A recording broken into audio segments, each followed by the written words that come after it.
On va attendre juste 2 minutes le temps de voir les gens commencer à connecter, puis on commence.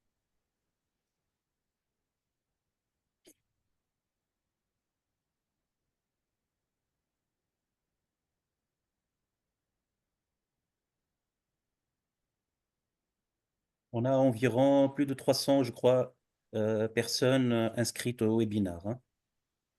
Très bien. Il y a un autre webinaire à annoncer, Monji.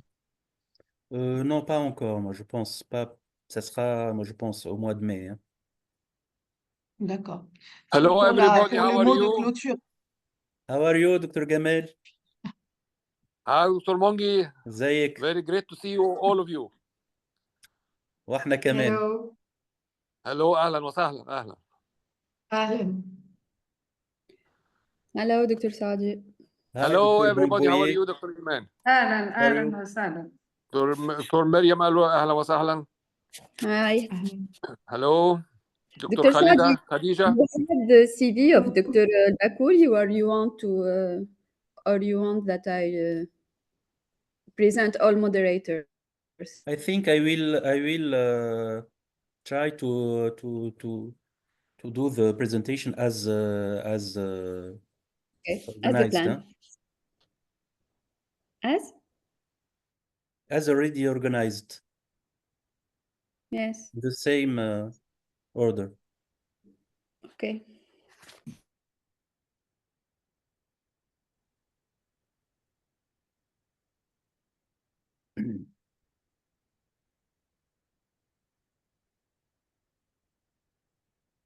ازي حضرتك يا دكتور جمال؟ أهلا دكتور وسام، أهلا بيكي. Always great to see you يا دكتور وسام، أهلا وسهلا. same here. ازي حضرتك؟ الحمد لله. أهلا وسهلا أهلا. Good evening, everyone. Hello, Hi, how are Dr. you? Ibn, how are you? Very well, thank you. Hello, I hope this is Dr. that's just the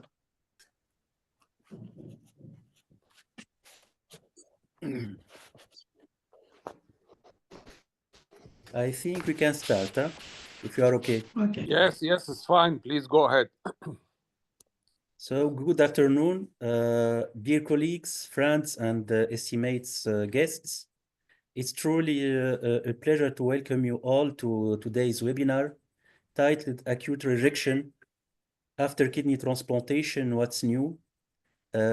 This event is a special collaboration between the Afghan Transplant and the Afghan Renal Pathology Committees.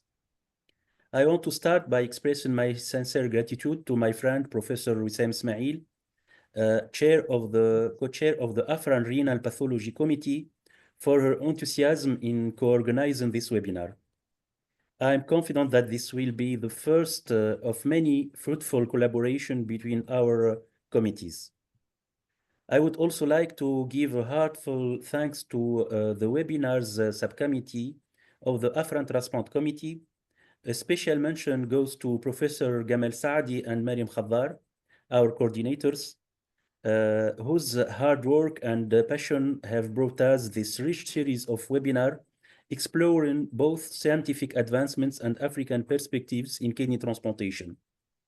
Today, we are the privileged to have with us a group of exceptional speakers: Professor Iman Sfar from Tunisia, Professor Wissam Ismail from Egypt, and Professor Zunaid Bardey from South Africa, who will share their expertise on this field. We are also joined by our wonderful moderators, Professor Rim Gousha from Tunisia, Professor Jalil Al-Bakouri from Morocco, and Professor Khadija Habshi from Algeria, who will guide our discussion with their insight and experience. A big thank to each of you for your willingness to contribute to today's program. Finally, to all our participants, thank you for taking the time to join us. With that, I will hand over to Professor Wissam Ismail to share a few words on behalf of the Afghan Renal Pathology Committee. And afterward, Professor Gamal Saadi and Mariam Khaddar will introduce today's moderators before starting the lectures. So, Professor Wissam Ismail. Thank you very much, Professor Monji, and welcome everybody. We thank you very much for attending. And as Professor Monji said, this is the first, and I'm sure it's going to be in the line of future collaborations between both the Renal Pathology Committee, which I'm honored to co-chair with my dear friend, Professor Rim Gosha from Tunisia, and the Transplantation and the Afghan Transplantation Committee. As the Renal Pathology Education Committee, as from its name, is responsible mainly for guiding more awareness and renal pathology educational activity. And this is one of our first webinars in relation to transplantation. And we hope that it's going to be fruitful and enjoyable to all of our entities. Hello. So I would like to thank once again all speakers and moderators for agreeing to participate in this webinar. And I'm delighted to introduce Professor Gosha as moderators. She is a professor of nephrology in the Faculty of Medicine of Tunis. She is head of Department of Nephrology at Montjislim Hospital, and she is past president of Tunisian Society of Nephrology. She has more than 25 years experience in renal pathology, and she is chair of the renal pathology working group of the Tunisian Society and co-chair of the renal pathology committee in the African Society. Dr. Saadi. Thank you, Mariam. I will introduce also Dr. Jalila Al-Bakouri. She is medical immunologist. She is professor of immunology in the Faculty of Medicine Hussein II University, Casablanca. She is head of the immunology laboratory in Casablanca, and she is member of the administrative committee of the French Society. She's vice president of the Moroccan study group on autoimmunity. And also, I would like to thank Professor Khadija Habshi. She is nephrologist at Beni Messous University Hospital. She is head of the kidney transplant unity, adult and pediatric. And she's founding member of the Young Nephrologists Club, and she's the transplant expert at the Algerian Society.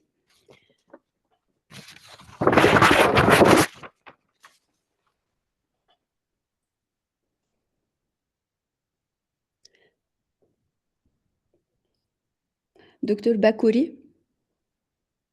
Yes. First, I thank Professor Mariam Khadab for her kind introduction. Good afternoon, everyone. It's an honor to introduce Dr. Iman Sfar, Professor of Immunology at the Faculty of Medicine of Tunis and head of the Immunology Laboratory of Charles Nicolle Hospital. With a remarkable career, she has dedicated herself to advancing immunology, particularly through her work on HLA-driven in the Tunisian population. She has degrees in organ transplantation and molecular genetics. Dr. Sfar also plays role, including serving as General Secretary of the Tunisian Society of Immunology. Today, Professor Sfar will present the pathophysiological and immunological updates of acute rejection after kidney transplantation. Professor Sfar, the floor is yours. Thank you, Professor Jalila Bakouri. Good afternoon, everybody. And first of all, I would like to thank the organizing committee for the invitation. I am very happy to be here with you. Today's topic is the news around kidney allograft. So we will go into the detailed explanation of immunopathological mechanisms. I will start with reminding you of current classification of rejection. This will enable us to see how the expanding insights of allorecognition mechanisms helped improve our understanding for clinical approach of this complication. I have to did you see my slides? Yes. Yes. Okay. Perfect.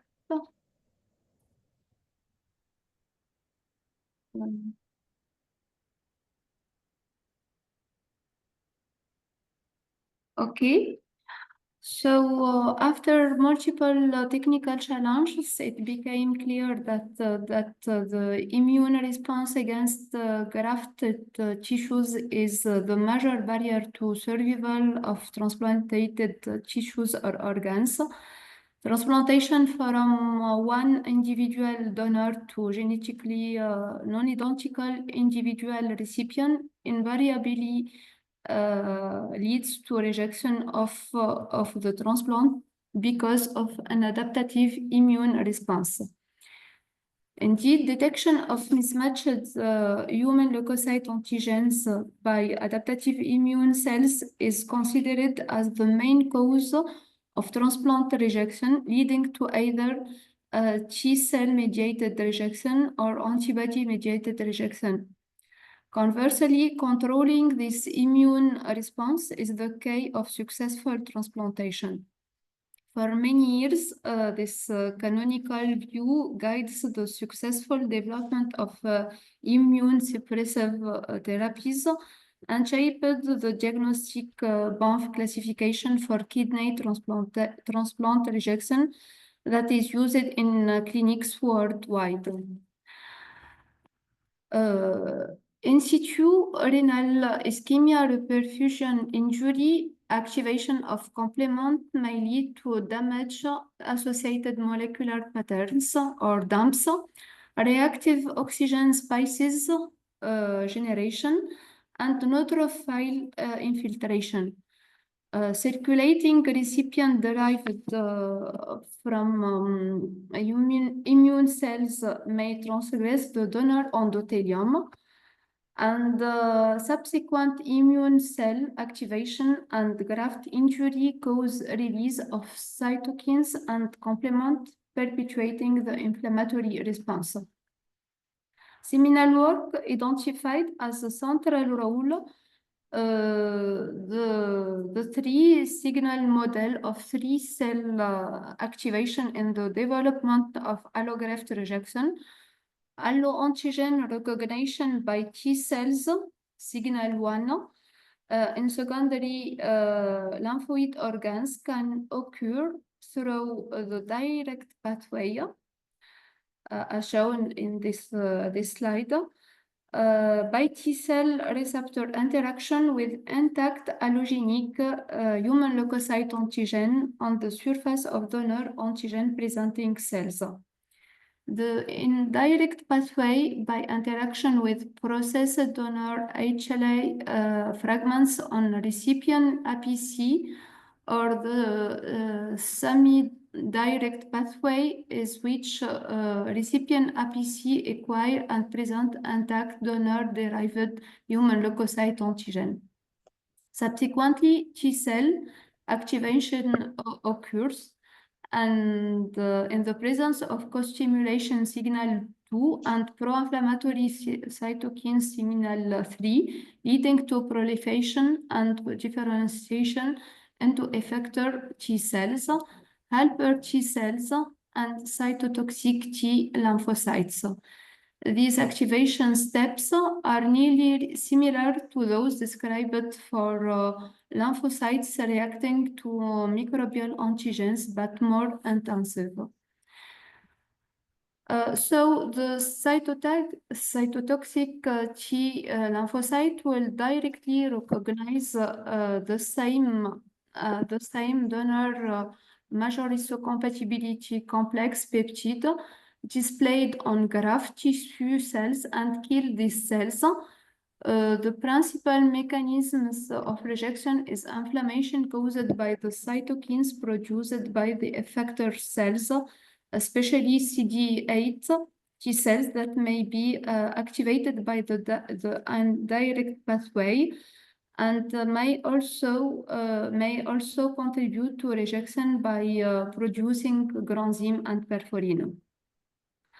Currently, kidney T cell mediated rejection, or TCMR, referring to tubulointerstitial inflammation following T lymphocyte activation and migration to the allograft.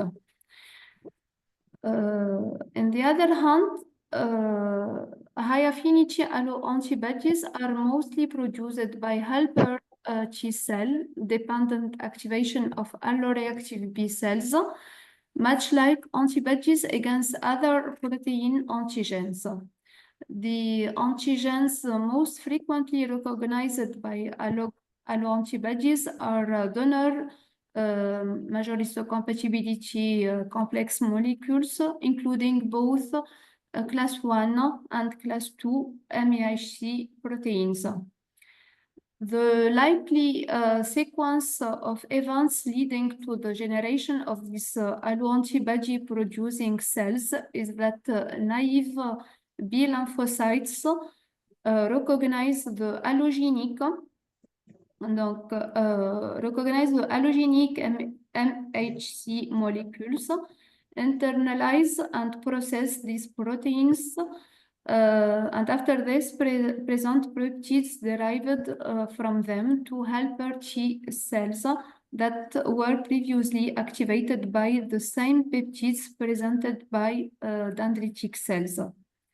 Thus, activation of alloreactive B cells is an example of indirect presentation of alloantigens and antibody-mediated rejection, ABMR, referring to microvascular inflammation following B cell, plasma cell differentiation, and production of antibodies targeting the donor endothelium.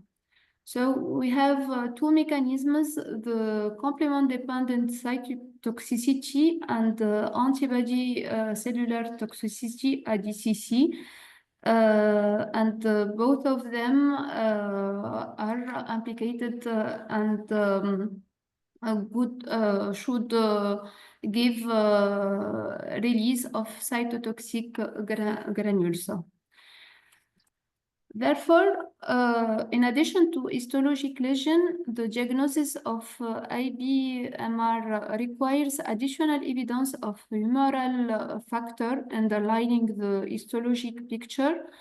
Alternative criteria such as detection of circulating anti-human leukocyte antigen donor-specific antibodies, HLA-DSA, and linear C4G deposition in peritubular capillaries are considered to reflect humoral etiology. The importance of HLA-DSA in the pathogenesis of ABMR is well described, yet assessment for their presence crucial in the clinical diagnosis of ABMRI has several pitfalls.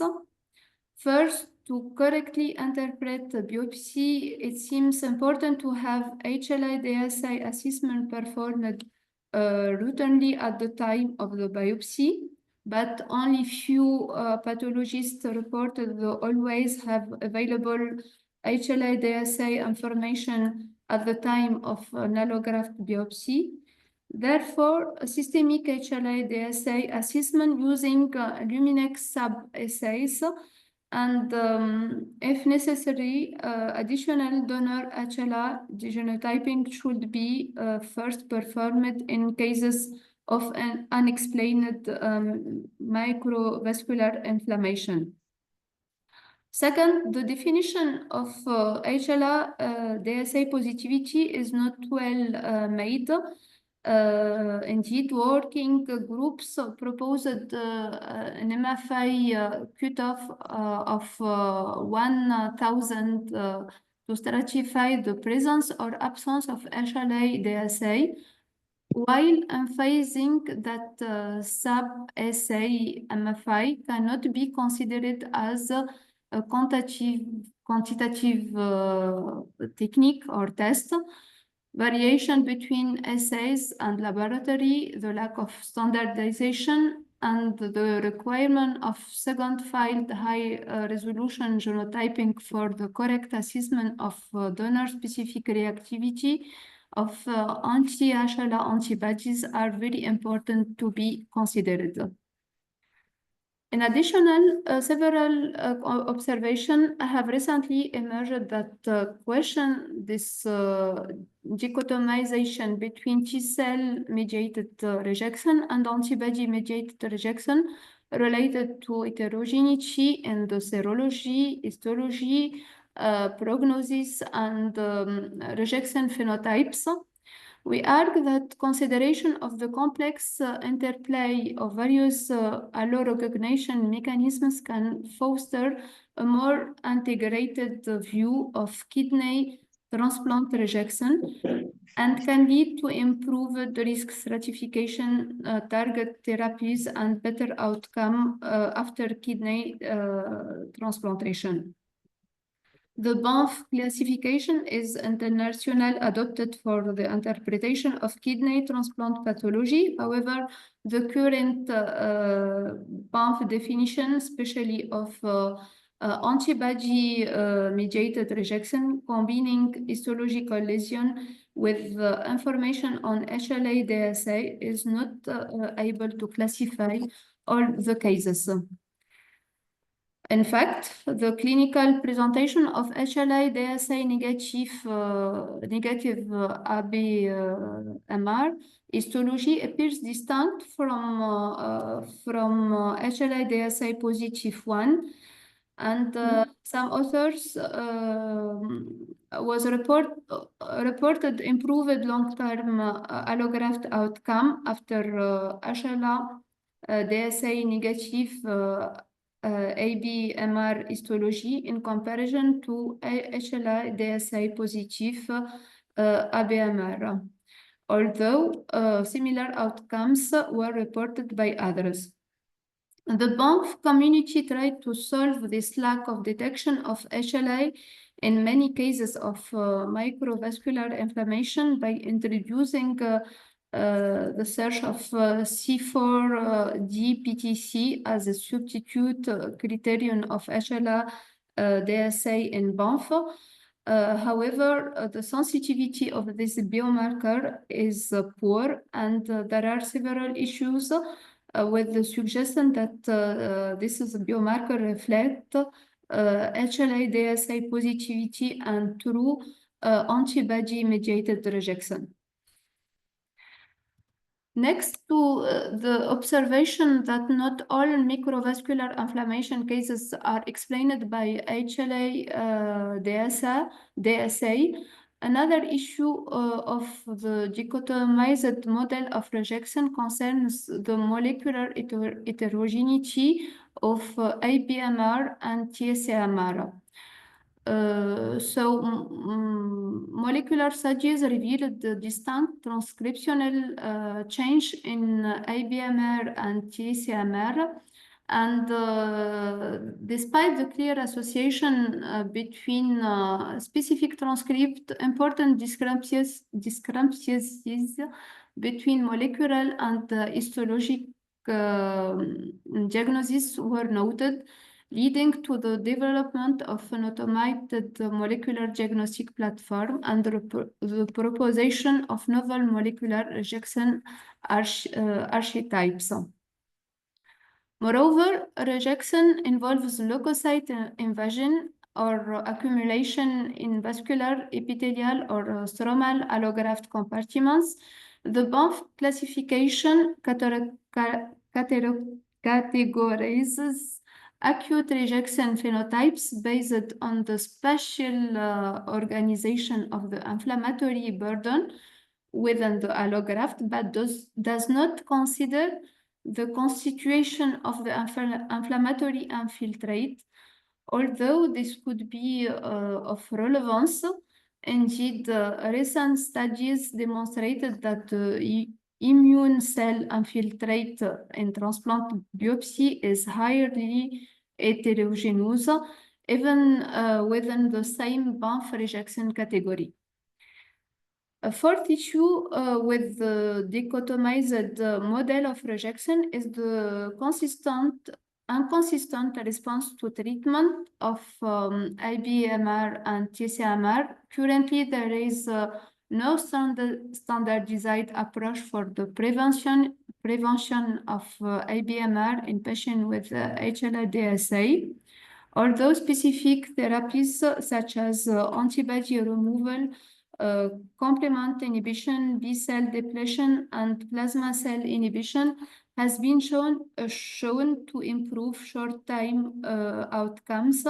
No treatment option has consistently shown a beneficial long-term result after development of antibody-mediated rejection. Finally, last challenge relates to the fact that microvascular inflammation and tubulointerstitial inflammation frequently coincide, often referred to as mixed rejection. Although not recognized as a separate diagnostic category by the Banff classification, mixed rejection is frequently occurring entity.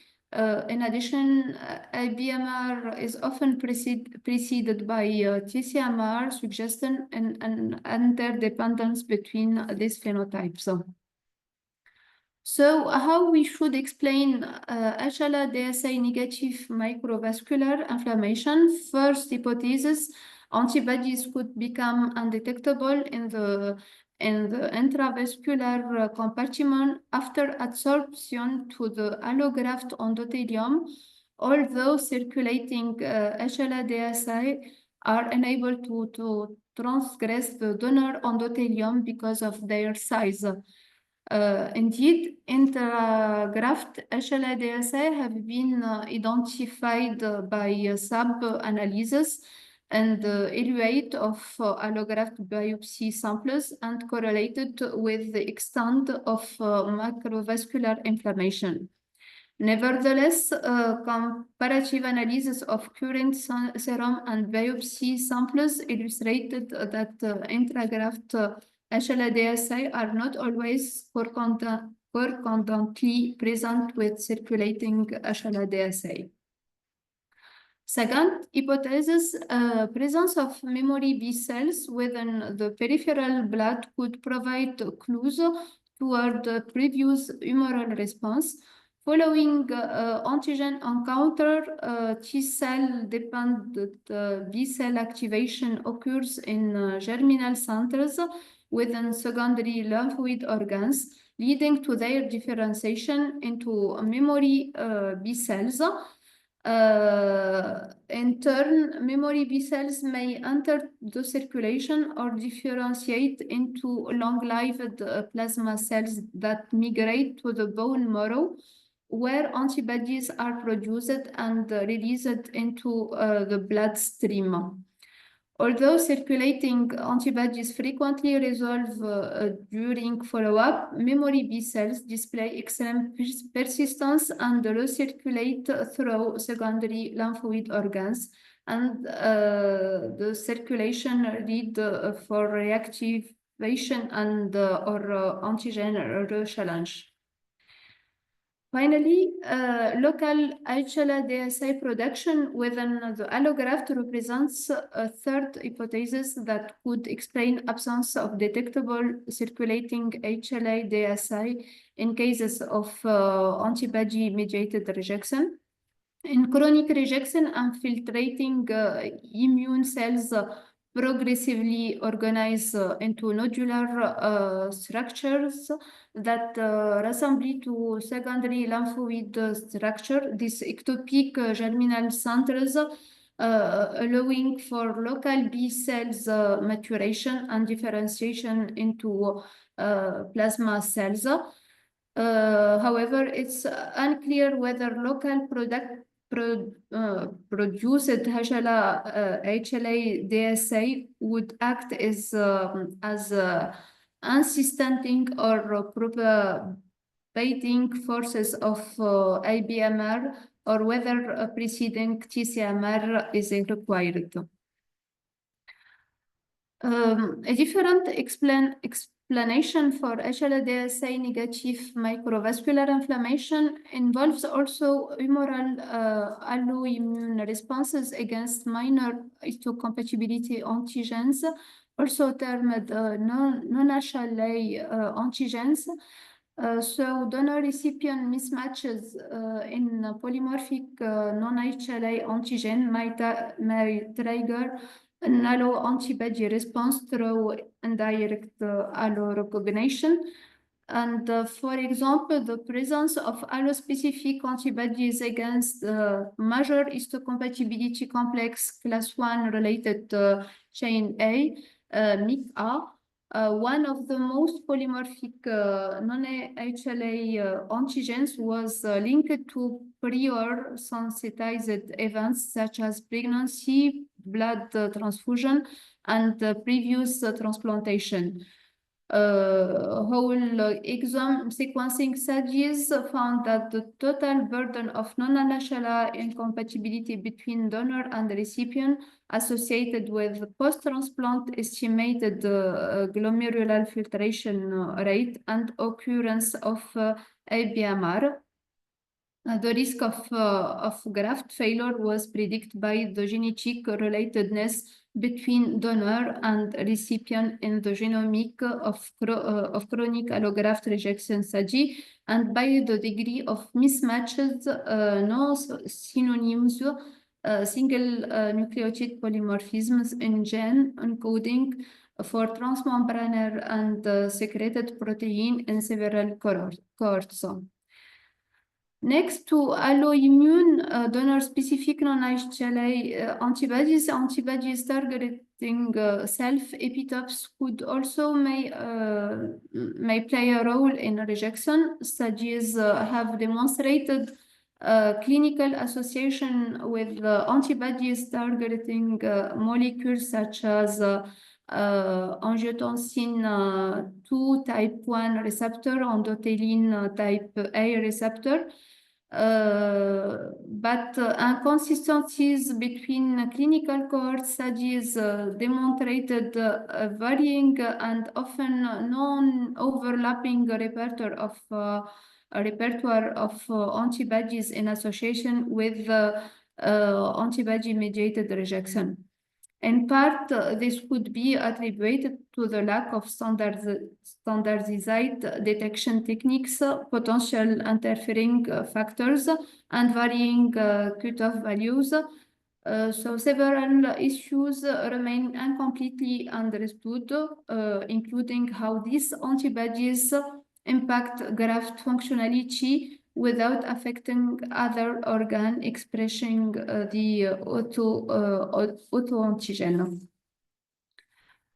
Even thought the characterization of the alloantigen and autoantigens involved in kidney rejection is still insights have been gained into how binding of anti-donor antibodies may cause graft lesion. The primary effector mechanisms involves is complement-dependent cytotoxicity and antibody-dependent cellular cytotoxicity. Both relate to the Fc fragment of immune globulin G, which is involved in the recruitment of complement, leading to its activation and immune effector cells that express FCG receptors.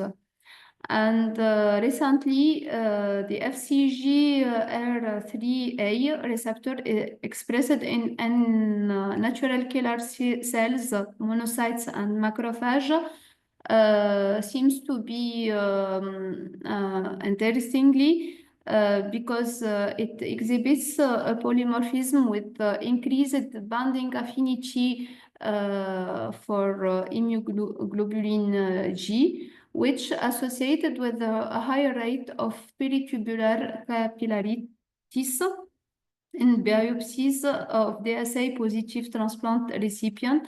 The functional response induced by CG 16A activation indicate the importance of immune cells armed with FC receptor in the pathophysiology of ABMR.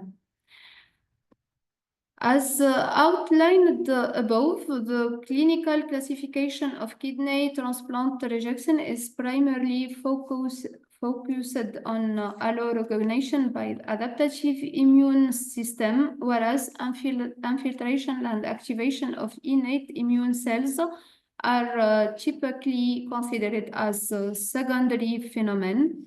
Recent studies challenge this view by demonstrating direct allorecognition by the innate immune system, highlighting the role of monocyte and macrophage in recognizing non-self HLA antigens, and demonstrating the role of natural killer cells in detecting absence of self HLA antigens, also termed missing self.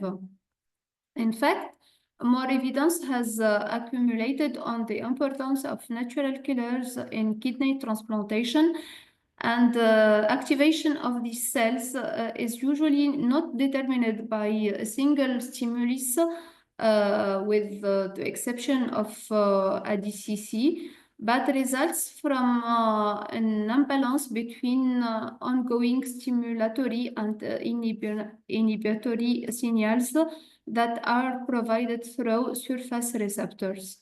These receptors are named KIRs that can be further divided into activating and inhibitory receptor, each of which binds specific ligands. So when target cells down-regulated HLA class 1 molecules, as seen in certain neoplasma attempting human evasion, the loss of this inhibitory signal in the natural killer cells is observed, and the process termed by missing self. So in kidney transplantation, natural killer pathobiology has been reviewed elsewhere recently, and in fact, missing self can occur in kidney transplantation when the donor HLA class 1 genotype does not match the recipient KIR genotype, which may result in recipient natural killer cell activation and subsequent allograft injury. Despite preclinical evidence, most clinical studies reported conflicting results on the association between missing self, allograft longevity, and incidence of chronic rejection. However, the research method was heterogeneous between studies, and assessment of KIR genotype or NK cell education was not always performed. So a relationship was not investigated. Further data revealed how monocytes may recognize allogenic cells. In a murine model of bone marrow plug transplantation, the presence of monocytes depended on the interaction strength between recipient CD47 an ubiquitously expressed protein and donor signal regulatory protein alpha SIRP PA, a polymorphic protein expressed only by myeloid cells. They found that SIRP-A polymorphisms determine the binding strength with CD47, and proposed that the recipient monocytes are activated when encountering allogenic SIRP-A, with an increased binding affinity compared with self-SIRP-A. How these findings translate to the human setting is not yet known. Although SIRP-A polymorphism exists in humans, this polymorphism did not influence CG47, and we think that another molecules seems to be implicated in humans. So in summary, the rejection is targeted by mismatches in either human leukocyte antigen HLA or non-HLA antigens that are recognized by recipient immune cells, leading to direct cytotoxicity or the production of soluble mediators such as donor-specific antibodies, complement or cytokines. Several effector mechanisms may synergize in crosstalk to cause graft injury, which in turn elicits release of pro-inflammatory stimuli perpetuating a localized inflammatory response. And in this lecture, we have shown that that dichotomizing kidney transplant rejection into ABMR and TCMR does not explain all the heterogeneity that is observed in terms of serology, molecular change, immune infiltrate composition, treatment response, and the presence of mixed rejection, involving insights into the dynamic of circulating HLA-DSA as well as the importance of mismatched non-HLA antigens and self-antigens could improve our understanding of HLA-DSA negative microvascular inflammation. In addition, the role of the innate immune system is involving from secondary effector mechanisms to potential source of direct allorecognition involving missing self and monocyte-mediated responses. However, not all proposed mechanisms have yet reached equal levels of evidence in human kidney transplantation. And the area of precision medicine in transplant nephrology has been indicated several times as anticipated to lead to better risk stratification, more precise disease classification, and individualization of therapies. In fact, major recent advances in molecular biology are established, and various biomarkers of diagnosing allograft rejection have been developed over the last 2 decades based on omics technology. So transcriptomic, genomic, or proteomic biomarkers are the cornerstone of precision medicine in kidney transplantation, and that can guide selection of the best treatment and the management of the allograft outcome. Thank you for your attention. At the end, I would like to express my gratitude to all my laboratory team and our leaders, and with apologies for my English. Thank you. Thank you, Dr. Sfar, for sharing your expertise with us today. So we take 10 minutes for discussion. We have already 2 questions from Dr. Gaved Saidi in the chat. The first question is about how to target donor APCs extracorporeal. I think Dr. Gamed is talking about extracorporeal targeting of APC cells before kidney transplantation. What do you think, Dr. Sfar, about targeting APCs extracorporeal? Should you please repeat the question? I didn't hear it. If I can say it, please, we need to target the donor antigen presenting cells before the circulation is established and they are delivered to the immune system of the recipient. Are there techniques or methods to target them? during perfusion of the graft? To target the CD8 cytotoxic T cells? No, the APC. The antigen presenting cells of the donor. Les cellules présentatrices d'antigènes, antigen presenting cells. Is it possible to target the antigen presenting cells of the donor before establishing all the immune suppressive therapy simply the third signal synapse between dendritic cells and lymphocyte T helper TH0. But there is no molecules that is target, especially the presentation of the MHA, the major histocompatibility complex peptide. I think there was recent trials to include nanomedicine with the oxidized LDL as the carrier, which is involving the mTOR carried on the oxidized LDL, where they are having receptors on the endothelium and the antigen presenting cells.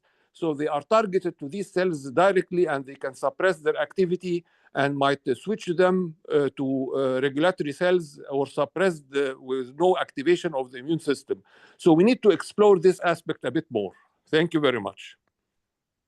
Right. Thank you very much. mTOR also are targeted natural killer. So the implication of these cells in the immunopathology of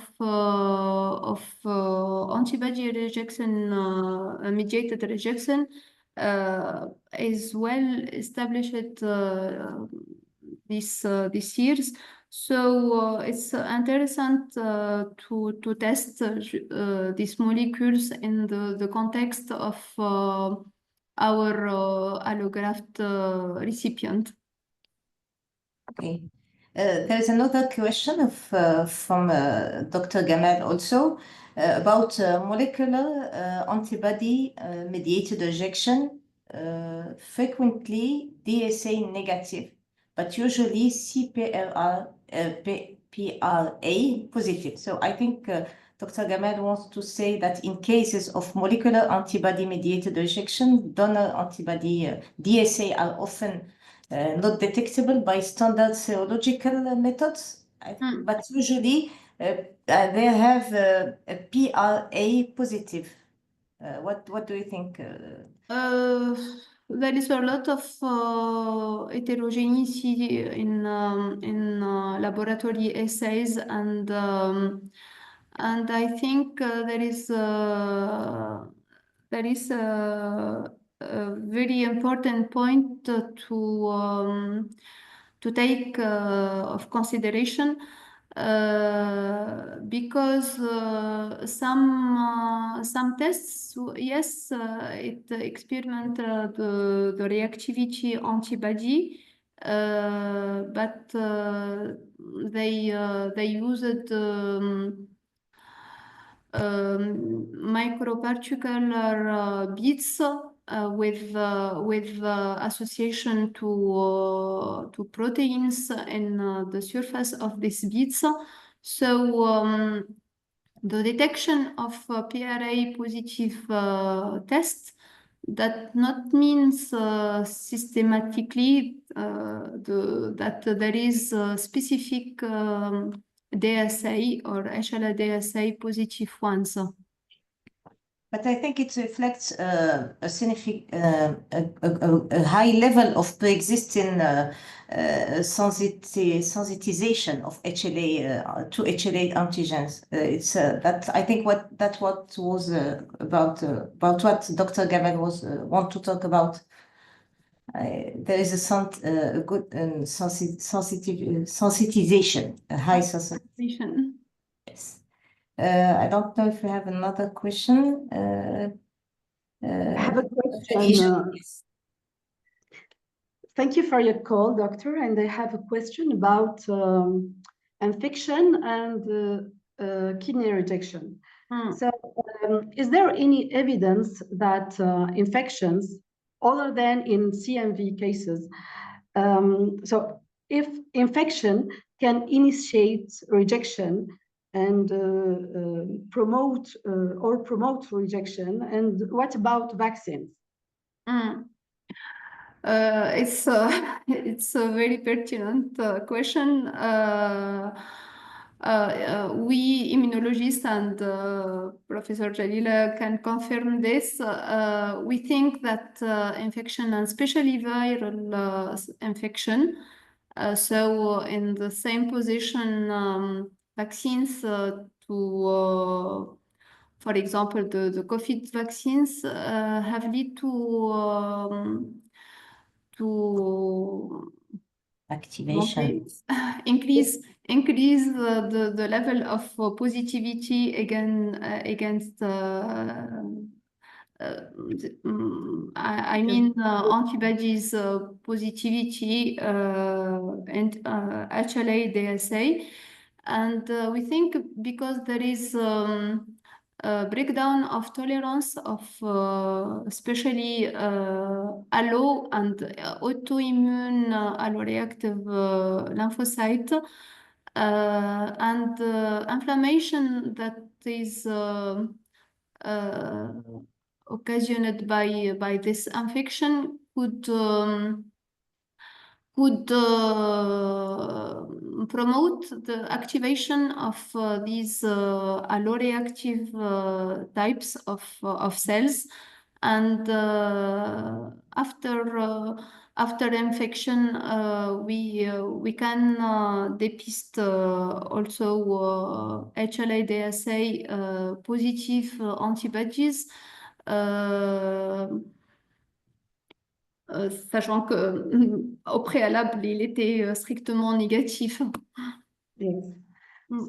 So do you recommend flu vaccine or pneumonia vaccine to our transplant recipients? I recommended it especially to prevent pneumonia and another infection, but I recommend also to make the follow-up of the recipient next to all vaccine or described infection in the recipient.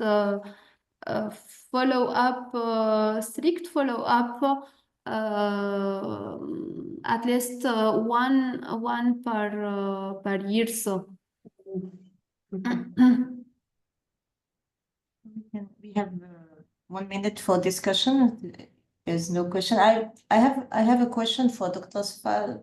What do you think about genotyping of NK cells or KIR genotyping? Can it be useful for predicting rejection? Yes, some laboratory made this genotype of KIR and correlate the donation of kidney en function of this the genotyping. However, we didn't made this in our laboratory, and the FA, I think, recommendation did not recommend it. So the question still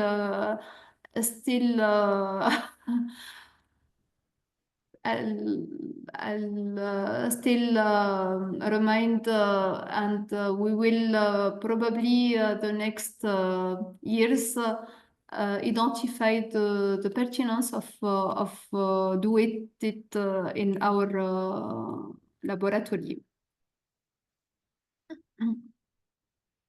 So I think finally, I thank for the second time Dr. Sfar for her excellent presentation and for sharing her expertise with us. And I will now leave the floor to Dr. Reem Bouchard to introduce Dr. Wissam Ismail. Dr. Reem, the floor is yours. Thank you, Dr. Bakouri. I have the pleasure to introduce my friend, Wissam Ismail. She is the head of the pathology department, Beni Suif, at the university in Egypt. Wissam is a renal pathologist with great experience in renal transplantation, infection related renal disease, amyloidosis, hematological malignancies of the kidney, and much more pathology. Professor Ismail is the past chair of the Renal Pathology Working Group of the International Society of Nephrology. She is the chair of the Renal Pathology Educational Committee in the African Society of Nephrology and the chair of the program committee in the International Renal Pathology Society and chair of the glomerulonephritis and genetics chapter in the Egyptian Society of Nephrology. She had participated both as a speaker and course director in numerous international and regional meetings, and she is involved in renal pathology teaching activities in Africa and in the Middle East, and was awarded by the British Global Kidney Academy for improving renal pathology services within the region. She will tell us about the news in the development in renal transplantation and acute rejection. Thank you, Wissam. Thank you very much, Reem, and welcome everybody again. It's a bit of a challenge to discuss acute rejection in just 20 minutes. So I will try to cover the changes or what are considered the most recent changes which were undergone on BANF classification. And as Professor Sfar has mentioned in her excellent presentation, when we come to discuss anything about rejection, we have to go back or to refer to one of the mainstays of rejection, whether in pathology or in immunopathology, which is the BANF classification. And as you know, BANF classification system is a classification which had started in 1993, and it's undergoing updates every couple of years. And so it's a different form of a classification with dynamic changes and constant updating reports.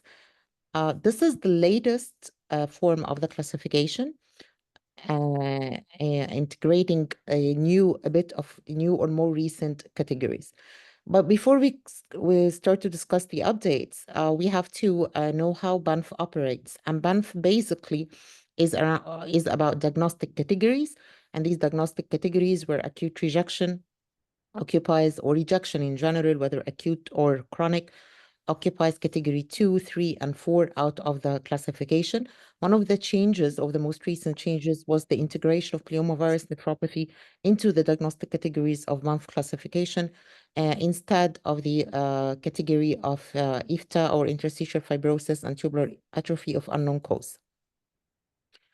As also Professor Sfar has mentioned, and I was very happy with this, and I'm stressing on it again, that although that we classify rejection into antibody-mediated rejection and T-cell mediated rejection, this is actually what not happens in our patients, and usually an uprise of the immune system will always activate both arms. However, we have a dominant arm, but sometimes these arms could be co-dominant. So we have always to remember that if we have an antibody-mediated rejection, it can coincide with any form of T-cell mediated rejections, as well as the T-cell mediated rejection can coincide with ABMR, and both of them can coincide with an infection, as was one major point of the discussion following Dr. Sfar's presentation.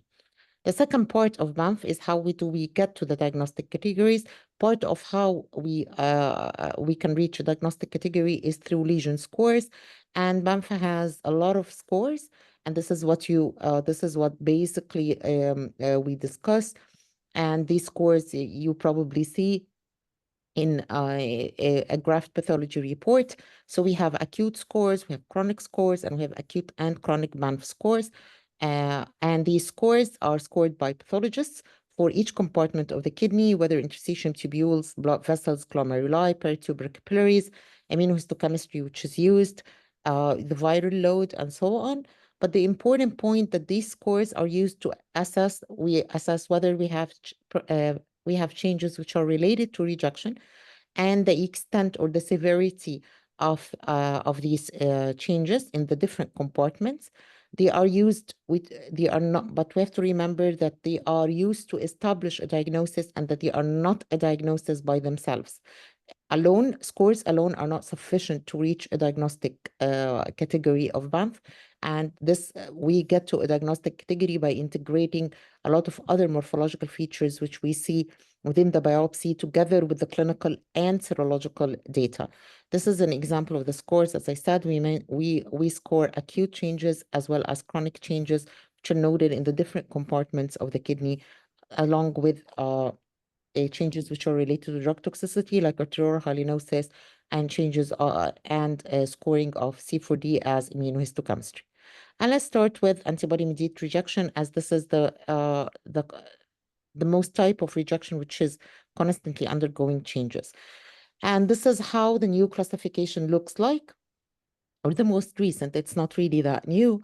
And the most recent change is the integration of the new category of a chronic inactive ABMR.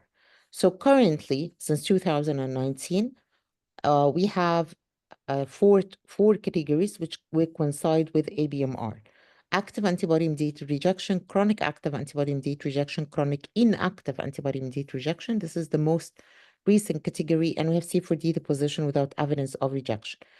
These are types, they are not grades of rejection, and they can occur anytime post-transplant. It doesn't have that we add the term chronic, that means that this has to occur years post-transplant, or that active occurs only early post-transplant. And as Dr. Safar mentioned, when we come to consider antibody-mediated rejection, we have two arms to consider. One is the evidence of injury, which is related to antibodies in the biopsy, which is tissue injury, as well as clinical impairment in the patients. And on the other arm, we need to establish the presence of antibodies. And the presence of antibodies could be established either through biopsy and or serology, through microvascular inflammation, C4D positivity, molecular studies, and in serology by testing for circulating DSA. Currently, we look at ABMR as having two major phenotypes, or two types of ABMR. ABMR type 1, which occurs early post-transplant, and these are in the patients who are already sensitized. So this occurs mainly due to pre-existing DSA, while we have type 2, which is we are seeing more and more every day. And this is the one which is associated with de novo DSA, and it occurs a bit late post-transplant, usually 6 months to 1 year post-transplant, and this is what we consider type 2, and it can happen even 10 years post-transplant. And we've been hearing about microvascular inflammation as a mainstay of diagnosing or of assessing tissue injury, which is related to the presence of circulating antibodies. Microvascular inflammation, or the term microvascular inflammation, means that we have inflammation in the microvasculature of the kidney. And microvasculature are basically capillaries, which are glomeruli and peritubular capillaries. So MVI score, or microvascular inflammation score, is basically glomerulitis and peritubular capillaritis, and or peritubular capillaritis, let me correct. And so glomerulitis is basically the presence, as you can see here. I don't know whether you can see the arrow or not, but here in the glomeruli on the left, we have a lot of lymphocyte. Now, the glomerulitis, or what we call the G score, is not a very reproducible score between pathologists, because it's not that easy to detect early inflammation, especially for cases with G1 or very early inflammation. It can be easily missed. And it's also a score which has been modified over the years from only the presence of just lymphocytes within the capillary lumina to the presence of lymphocytes as well as endothelial swelling in the capillary lumen. And sometimes some of the cases can also show CG, which is the transplant glomerulopathy score. So we can have acute and chronic changes going on at the same time, where the patients are they've been transitioning from an active state to a chronic active, to what we call chronic active rejection. The second score is peritubular capillaritis, and as you can see also in the picture, it's the presence of any form of inflammatory cells within peritubular capillaries. And this one has a score, and together peritubular capillaritis and glomerulitis had a cutoff score of 2. Now, this cutoff score of 2 is not related to the injury. It's related to that it can act as evidence of circulating antibodies in the absence of C4D.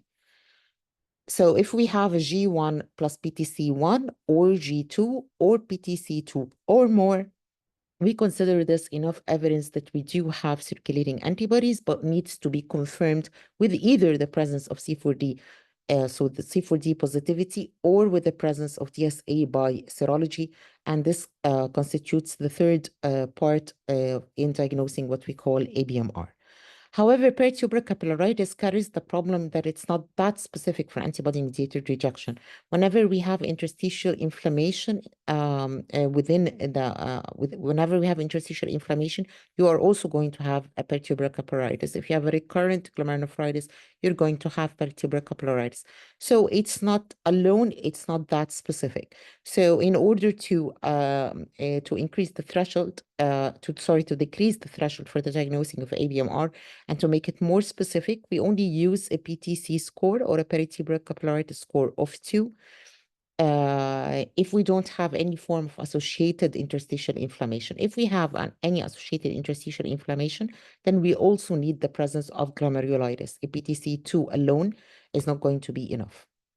So this is one of the major and the commonest changes which are related to circulating DSA. But also recently, we have also added the entemal arthritis, or what we call V-score. V-score traditionally and still till now is considered a T-cell mediated rejection score and one of the hallmarks of what we consider T-cell mediated rejection. But this is another example of what we were just discussing, that actually we don't always have this very much arbitrary differentiation between antibody-mediated rejection and T-cell mediated rejection. And because there were studies who had shown that patients with V-score has a 6-fold increase in graft loss compared to entemal arthritis lesions if the patients have DSA compared to those who do not have DSA. And that this could account in part, and these patients who has a V-score, which we traditionally considered pure T-cell mediated, and that they don't respond to anti-rejection or anti-TCMR mediated rejection, that these are the patients who were discovered to have also associated DSA, which means that we also need to target the ABMR element. Another lesion is thrombotic microangiopathy. And thrombotic microangiopathy is one of the lesions which is highly associated with antibody-mediated rejection. And I know that in around 10 years back or 7 years back, let me say, we were also always concerned about CNI toxicity, and we always had the differential diagnosis between when we have a thrombotic microangiopathy, whether this could be CNI toxicity or not. And there are also these debates about whether viral infections like CMV can also cause TMA and so on. But actually, our main work in our own experience in our hands and within a lot of evidence in the literature, it seems that a thrombotic microangiopathy highly correlates with the presence of active antibody-mediated rejection. So we always say that when we have ABMR, we need really to consider and extensively exclude ABMR before considering other causes of TMA. Of course, TMA is always a problem, especially in early post-transplant, because if we have a C4D negative, and even if the DSA levels are beyond detection, and then we don't know whether these are drug-induced, these are recurrence, or they represent actually antibody-mediated rejection. And you can see that we can even years post-transplant, 6 years and 10 years, and we have patients like this who can also still develop the type 2 or what we call late active antibody-mediated rejection, and it can still come in different forms of thrombotic microangiopathy, but this time more related to chronic or associated with chronic changes.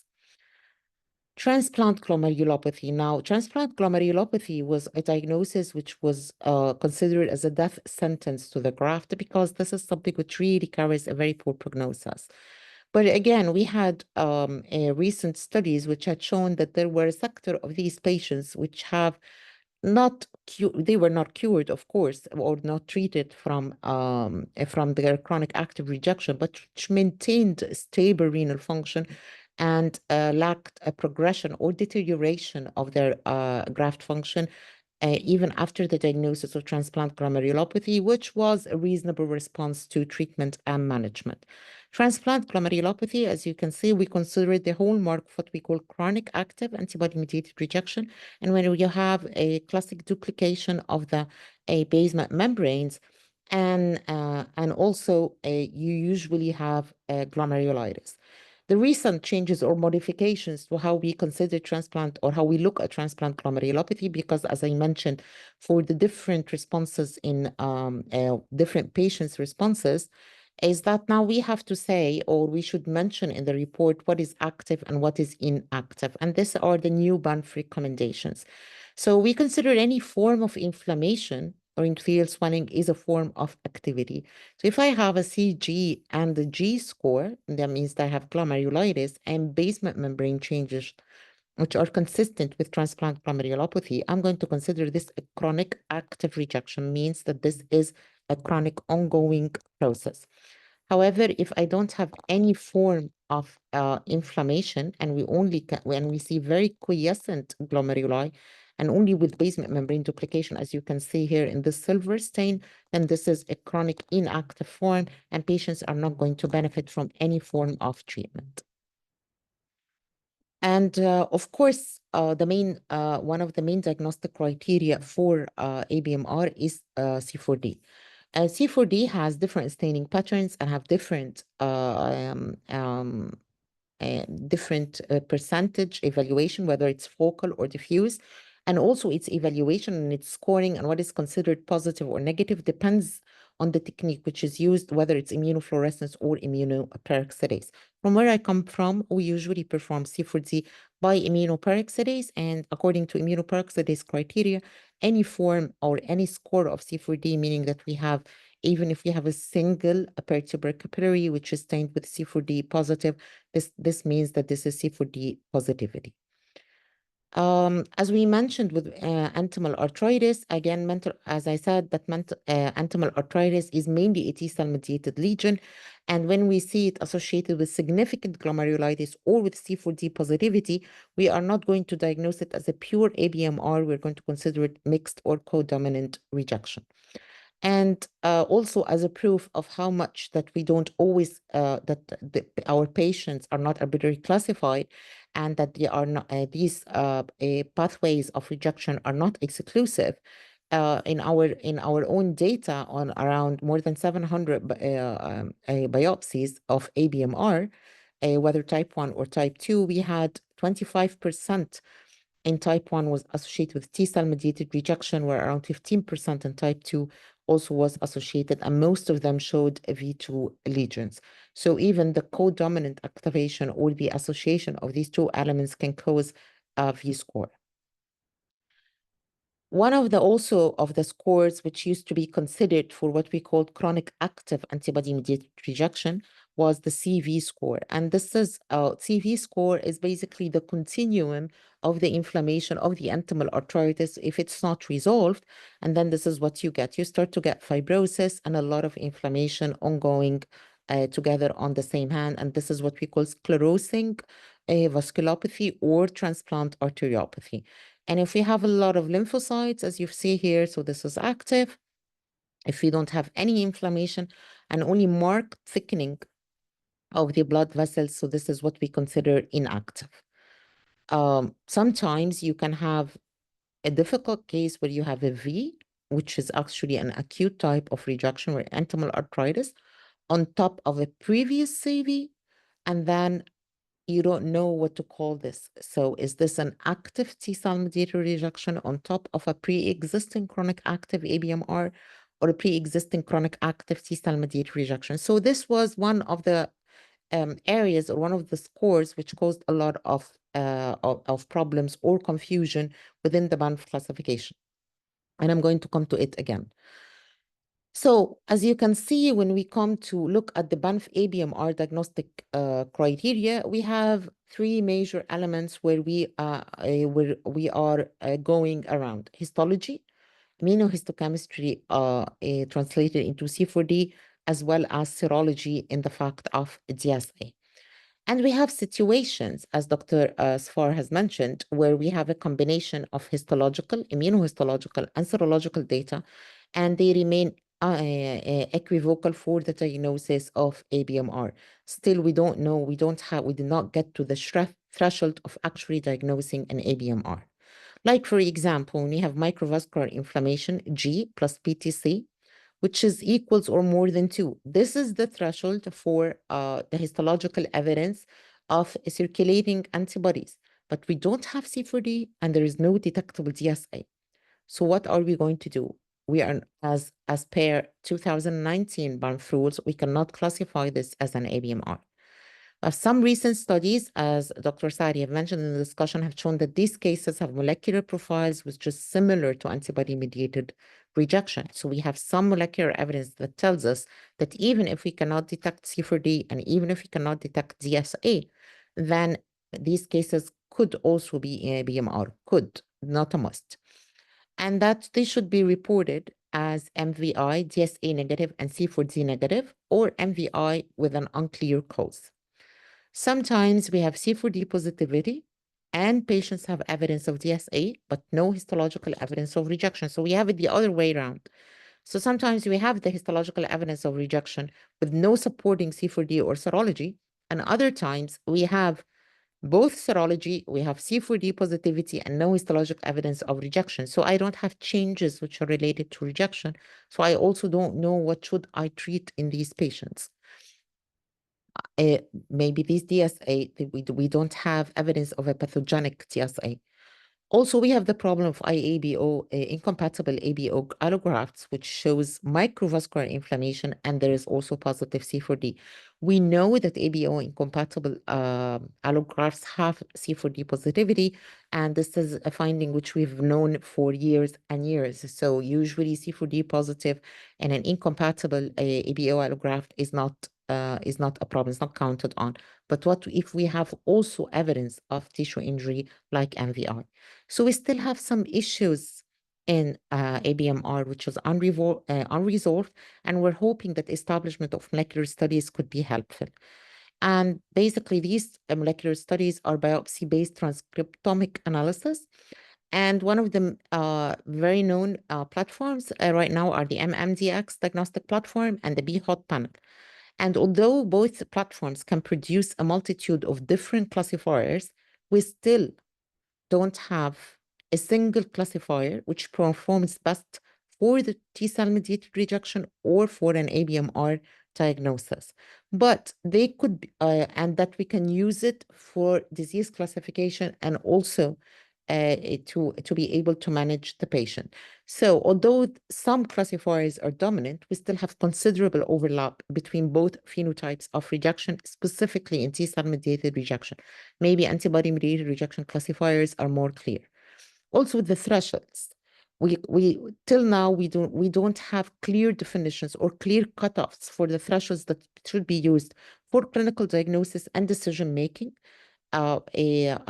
which are based upon this classifiers. So we still need international standardization of these thresholds for comparisons between different centers using also different molecular platforms, because again, the problem with using molecular platforms or molecular studies is that they are not always reproducible between different centers and can result in different tests or different cutoff value. And of course, finally, the benefit cost analysis of biopsy-based molecular diagnostics still remains to be a study versus a routine pathological evaluation. So last year, in the latest month, we have tried to address at least some of these problematic criteria. So for the histomolecular description, which still needs further annotation, when we have MVI at or above threshold, means that we have an MVI of 2 or more than 2, G plus BTC more than 2, and we don't have, as I mentioned, we don't have a recurrent or a de novo glomerulonephritis, and we don't have any associated T-cell mediated rejection, so we just have a G or an MVI. Then if we call it antibody-mediated rejection, if we have C4D positive and or DSA positive. So I want to remind you with this that since 2017, I guess, we have a return to the bottom line we had in 2001 when we first discovered C4D, and that C4D alone is sufficient for the diagnosis of antibody-mediated rejection. We don't have to confirm with DSA. We only need to confirm with DSA if C4D is negative, because we have zillions of studies establishing the high correlation of C4D with TSA, even with the C4D score and with the extent of C4D in the biopsy. The more we have of cortical surface area, or the higher the score we have, that means that reflects the higher DSA that the patients would probably have. If we don't have this MVI threshold, or if we have MVI and or biopsy-based transcript diagnostics, again, we still need the serology. So even if we have, but so far, biopsy-based transcriptics for ABMR or MVI above a defined threshold, if this molecular analysis is thoroughly validated for use of a substitute for MVI and it's available, we still need to have either C4D or C4D and DSA in order to, or just DSA in order to call it an antibody-mediated rejection. So you see now the role, we have not yet we did not integrate the role of the molecular transcriptomics into substituting for the presence of DSA or substituting for the strong evidence that we have DSA, whether by C4D positivity in tissue or by serology. We just have introduced transcriptomics or the molecular diagnostics as a substitution for MVI if we don't have MVI, or if we have just peritubercular capillaritis and we have a question mark whether this is specific or not. So this is just to compensate for the lack of specificity of the MVI score in certain cases. And of course, it needs to be mentioned in the report which criterion of the two was used for the diagnosis and whether there was any discrepancy between the histological features and the transcriptomic genetics. Then we have this category of microvascular injury, where we have MVI, which is DSA negative and C4D negative. Again, so this is the category where we have and DSA negative, then this is just going to be a descriptive category. And these patients, we don't really know what are they. We think that these patients will probably develop some form of antibody-mediated rejection, but then we don't have any evidence of this since all their DSA studies are negative and C4D is negative. So these are patients who are recommended to be for follow-up. And within these two categories, or if we have a diagnosis of ABMR or a diagnosis of an MVI, which is DSA negative and C4D negative, or upon diagnosis of ABMR, then we have to further differentiate the disease stage, as I mentioned, to say whether this is an active ABMR, so we don't have any evidence of chronicity, or whether this is a chronic active ABMR or this is a chronic inactive ABMR. And I just want to stress on the point that a chronic rejection, whether active or inactive, is not by the extent of interstitial fibrosis and tubular atrophy. It's by the two, this is how we diagnose chronic ABMR. It's just by the two major category of transplant glomerulopathy, and we used to include transplant arteriopathy, as I'm going to mention you now. So these are and multi-layering of the peritubular capillary basement membrane. So interstitial fibrosis and tubular atrophy, or the IFTA score, is not part of the chronic changes which are related to a chronic active or chronic inactive ABMR. They are very important scores because they give us an idea about the prognosis of the patient and the status of the patient, but these are not scores which we call which are related to chronic rejection. This is not what we consider chronic rejection. So yes, patients could have an IFTA score or interstitial fibrosis tubular artery score of a 40% or 50%, and they still have an active antibody-mediated rejection. So just because some people get confused of how come you have a diagnosis of an active antibody-mediated rejection with an IFTA score of 40%, because these patients do not have evidence of chronic changes which are related to rejection. And then we have the scenario when we have an MVI, but which is below the threshold. For example, the threshold of 2, of a sum score of 2. So we have an MVI threshold, but we have one of these following lesions. We have histologically active lesions. We have more than G. So we have a G1 or a G2, and we don't have glomerulonephritis, and we don't have perturbal capillaritis. We have PTC, which is more than 0. So we have a PTC1 in the absence of acute T-cell mediated rejection or borderline.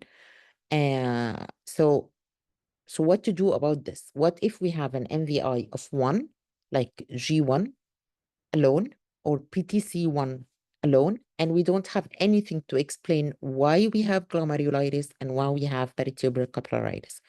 And I also would like to mention that we have recent papers or recent evidence in the literature which have shown, for example, for PTC1, that there was a relation. This was a very good study which have showed that the presence of diffuse PTC1, just diffuse PTC1, actually highly correlated to the presence of DSA. So it's not only PTC2, but the focal PTC1 did not. So if I have a diffuse periturbal capillaritis of a score 1, which according to Banff, I don't consider current evidence of antibodies, but in this study, they have shown that it actually highly correlated to the presence of DSA. So maybe we also should consider, and this is what now Banff have addressed in the most recent, that if we have these lesions, then what to do about it? We know that microvascular inflammation highly correlates with antibodies. So but it does not always get to the threshold that have been proposed by Banff. And I also would like to mention that this threshold, which have been proposed by Banff, has no scientific base. It's not evidence-based. It's just the threshold, which have been suggested.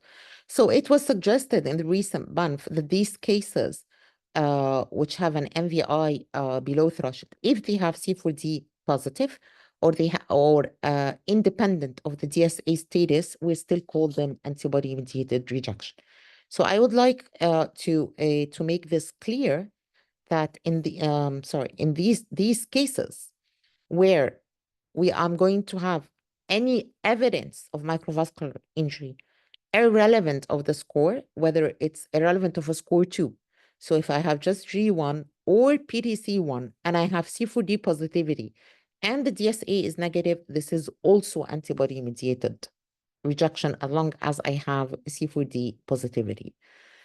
If I don't have C4D positivity and I have an MVI threshold and I have an MVI of a 2 or less than 2, I will call these cases probable antibody-mediated rejection.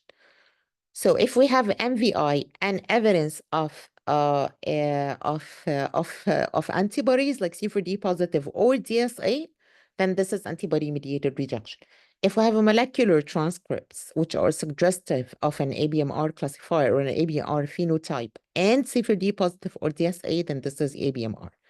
On the other hand, if we have MVI with the extensive threshold, with the cutoff threshold, which is 2, or I have transcripts, which are supposedly diagnostics of ABMR, but I don't have C4D or DSA, this is how I'm going to report it, that this is microvascular inflammation, DSA negative and C4D negative. These patients are for follow-up.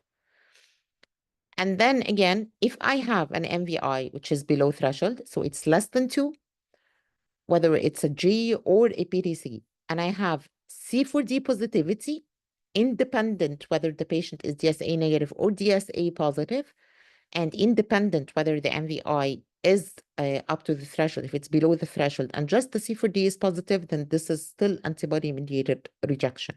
So the presence of a low score of MVI does not negate the diagnostic category of antibody-mediated rejection. If I have any of these combinations with no C4D positivity, then I'm going to call it a probable antibody-mediated rejection. And whenever I have a diagnosis of ABMR, we have to classify it as an active, chronic active, or chronic inactive ABMR. So you see that basically the diagnosis of ABMR is first histologically based, and mainly, and the most recent bump is actually counting on the presence of microvascular inflammation. And then one change, which I think is very, very positive change because it have caused a lot of problems and a lot of confusion in the transplantation field when they have introduced this entity of an acute tubular injury as one of the morphological findings of ABMR, and especially when they have also introduced the entity of a C4D negative ABMR, which usually happens in type 2 in the late ones and not in the early ones. So we had a lot of overdiagnosis, of unnecessary overdiagnosis of antibody-mediated rejection. So now this category have changed, and if you want to use acute tubular injury as evidence of presence of antibodies, then you have to have C4D positivity. If the C4D is negative, we don't have a diagnosis of, you cannot diagnose acute tubular injury as being a probable ABMR or as a cause of ABMR if you don't have anything else, if there is no MVI or no or nothing else. I mean, if you have just a pure tubular injury with no MVI.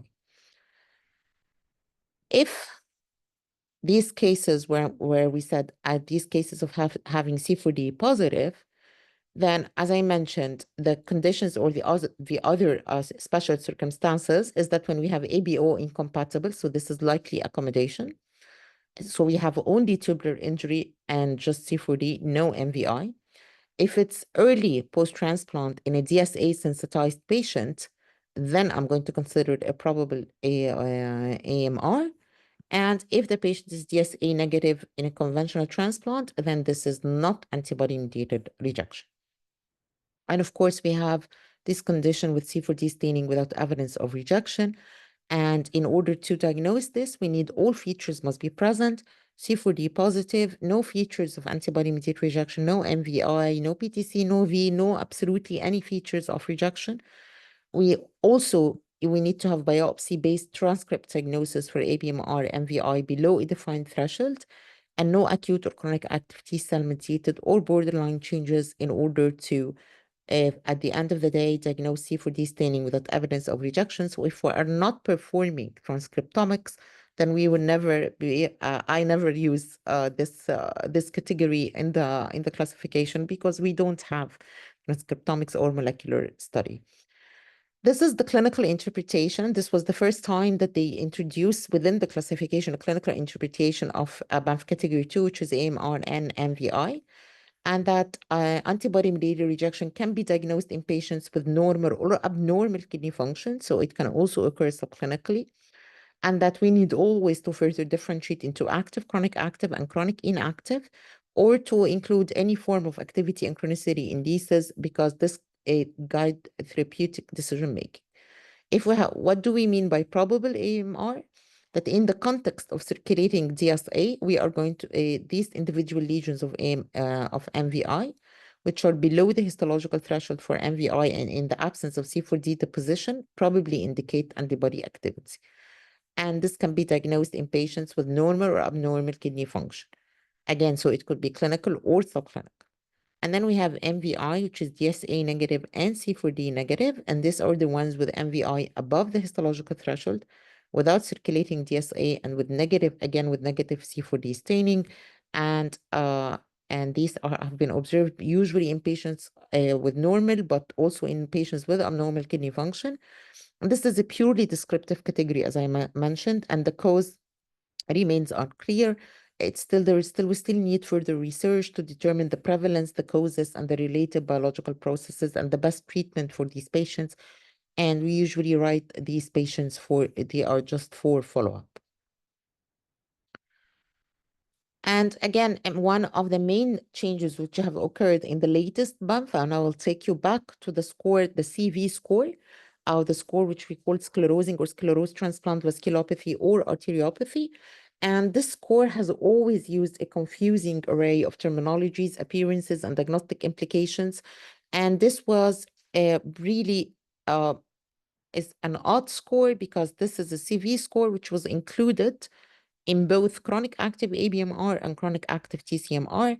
And we had two different definitions for the same lesion in the same classification, and it was not always easy to differentiate.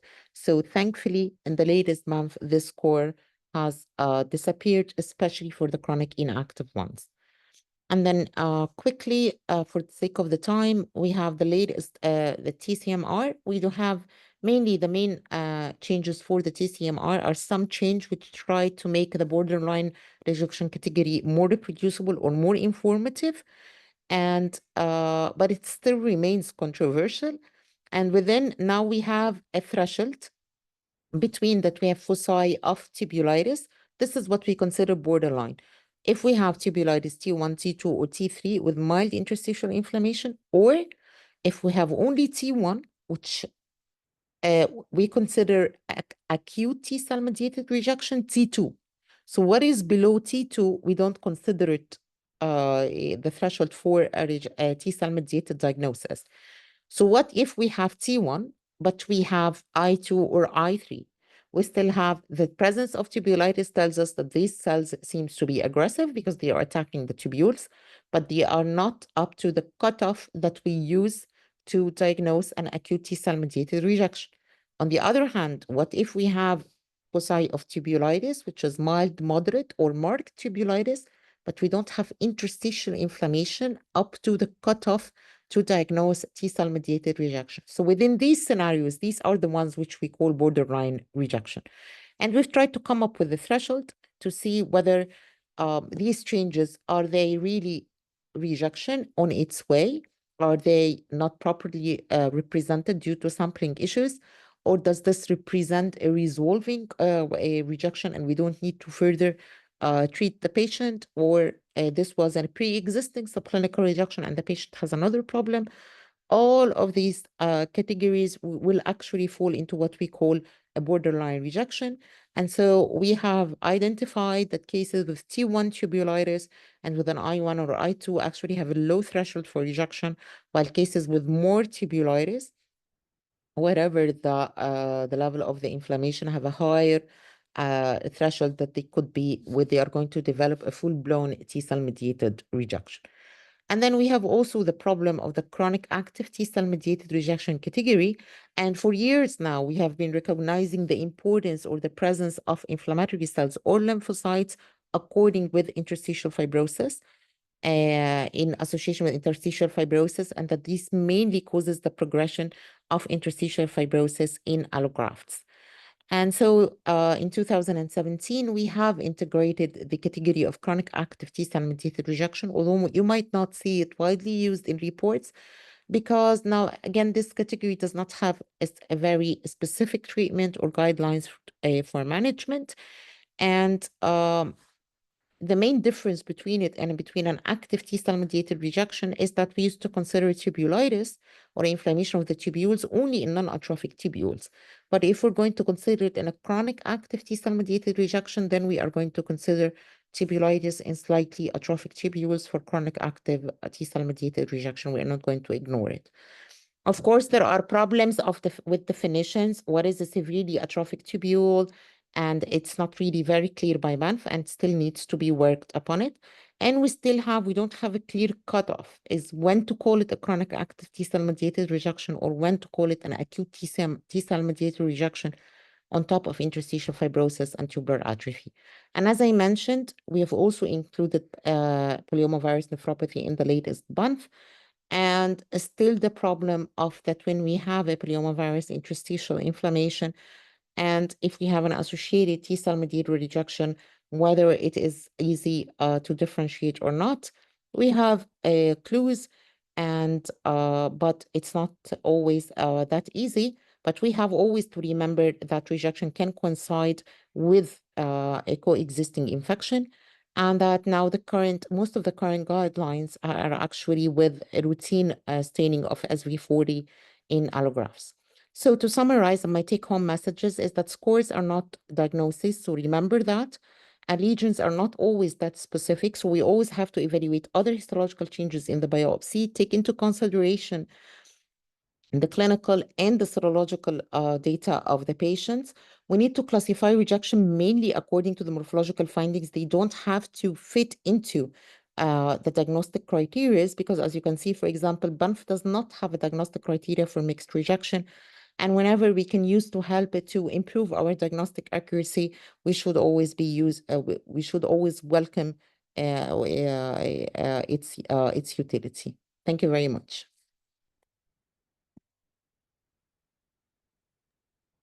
Thank you, Wissam. It's excellent, as usual. Thank you for the clarifications, especially since it's not always easy to be able to decide and give a precise diagnosis. So thank you.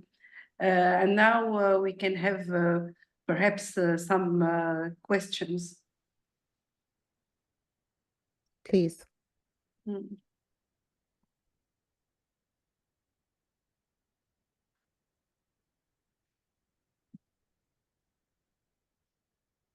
Okay, I think we have Dr. Khadija, I have a question.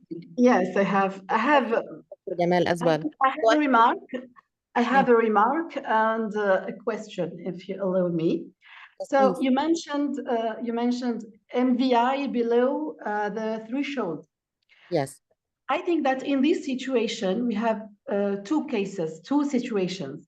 If we don't have kidney impairment, kidney deterioration of the function, then we are not allowed to treat, even if we know that it's likely immune mediated.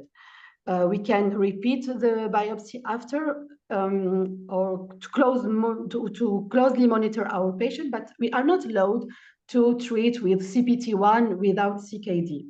But if we have kidney deterioration, then even if MVI be below the threshold, we can think to treat. So the thresholds are mainly given to guide us to treat, not only to put a diagnosis. That was I don't know if you agree, but we can't treat with CPT1 without C4D if we don't have kidney impairment. In all cases, if you don't have C4D, irrelevant of the threshold of the MVI, and if you don't have DSA or if you have C4D, then these patients are for optimization of therapy and for follow-up, because you don't have any solid evidence of antibodies. Exactly. That's the point. But if you have, but if you have C4D positive and you cannot detect DSA in the serum, then this is not a problem, because the presence of C4D is an evidence of the presence of DSA. And we know that DSA tests could be faulty sometimes. And whatever the threshold of the MVI, then you will need to treat the patient, because this is ABMR. So you see, no, the MVI is a threshold for diagnosis, not for treatment. So in all cases, in order to treat, you need to have hard evidence of the presence of antibodies, whether it's in the tissue or whether in the serology. Otherwise, as you said, these patients are for follow-up. If they have a history, if you're suspecting non-compliance, if you really think that this patient would fit into the phenotype of an anti-rejection antibody, then these patients are for optimization of immunotherapy and follow-up. In some situations, you cannot use the threshold of MVI of PTC as a guide to treat or not. No. Even if we don't have any other cause of kidney impairment, sometimes But you need to consider other things as well. You need to consider, because this is a very tricky situation. No, you need to consider whether you have given anti-rejection treatment before this biopsy or not. You need to consider, as I said, you need to know very well whether this patient is non-compliant or not, whether this patient has a history of previous rejection episodes or not, whether the biopsy is adequate or not. So you cannot just take the pathological data and look at it. You get me? So before you evaluate whether this PDC or this MVI, which is reported in the pathology, is significant or not, you need to take all other factors in consideration, because if it's just a single core and there is not, there's a low number of gloms, even if they are 10 or 11 glomeruli, and the C4D is negative, it still doesn't mean anything. It could be focally positive somewhere else in the kidney. Yes. You understand? So this is, thank you very much for this. This is a very important question, because we have to integrate the data in the biopsy in relation to the size of the biopsy, to our knowledge that these lesions are very focal, to the clinical data we have, to the history of our patient. Thank you. Welcome.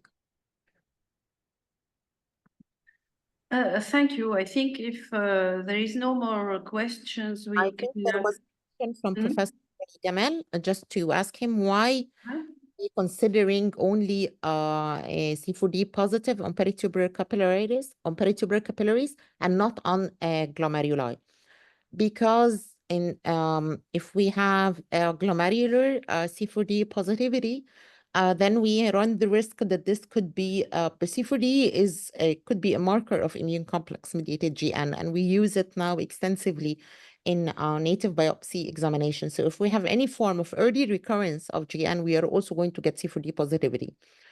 So this is why we don't usually, we cannot consider it as a specific marker. If it's alone, only in the glomeruli, I cannot use it as a strong evidence for the presence of TSA. It could be just an evidence of the presence of immune complexes. Thank you. Thank you, Wissam. Is there any more question? So if not, thank you. Maybe next time we will talk about the contribution of artificial intelligence in the diagnosis of kidney transplant rejection and the correlations with kidney biopsy. So it will be seen with a critical eye, I think. Thank you, Wissam, and I hope to see you in Tunisia. Thank you, everybody. Thank you.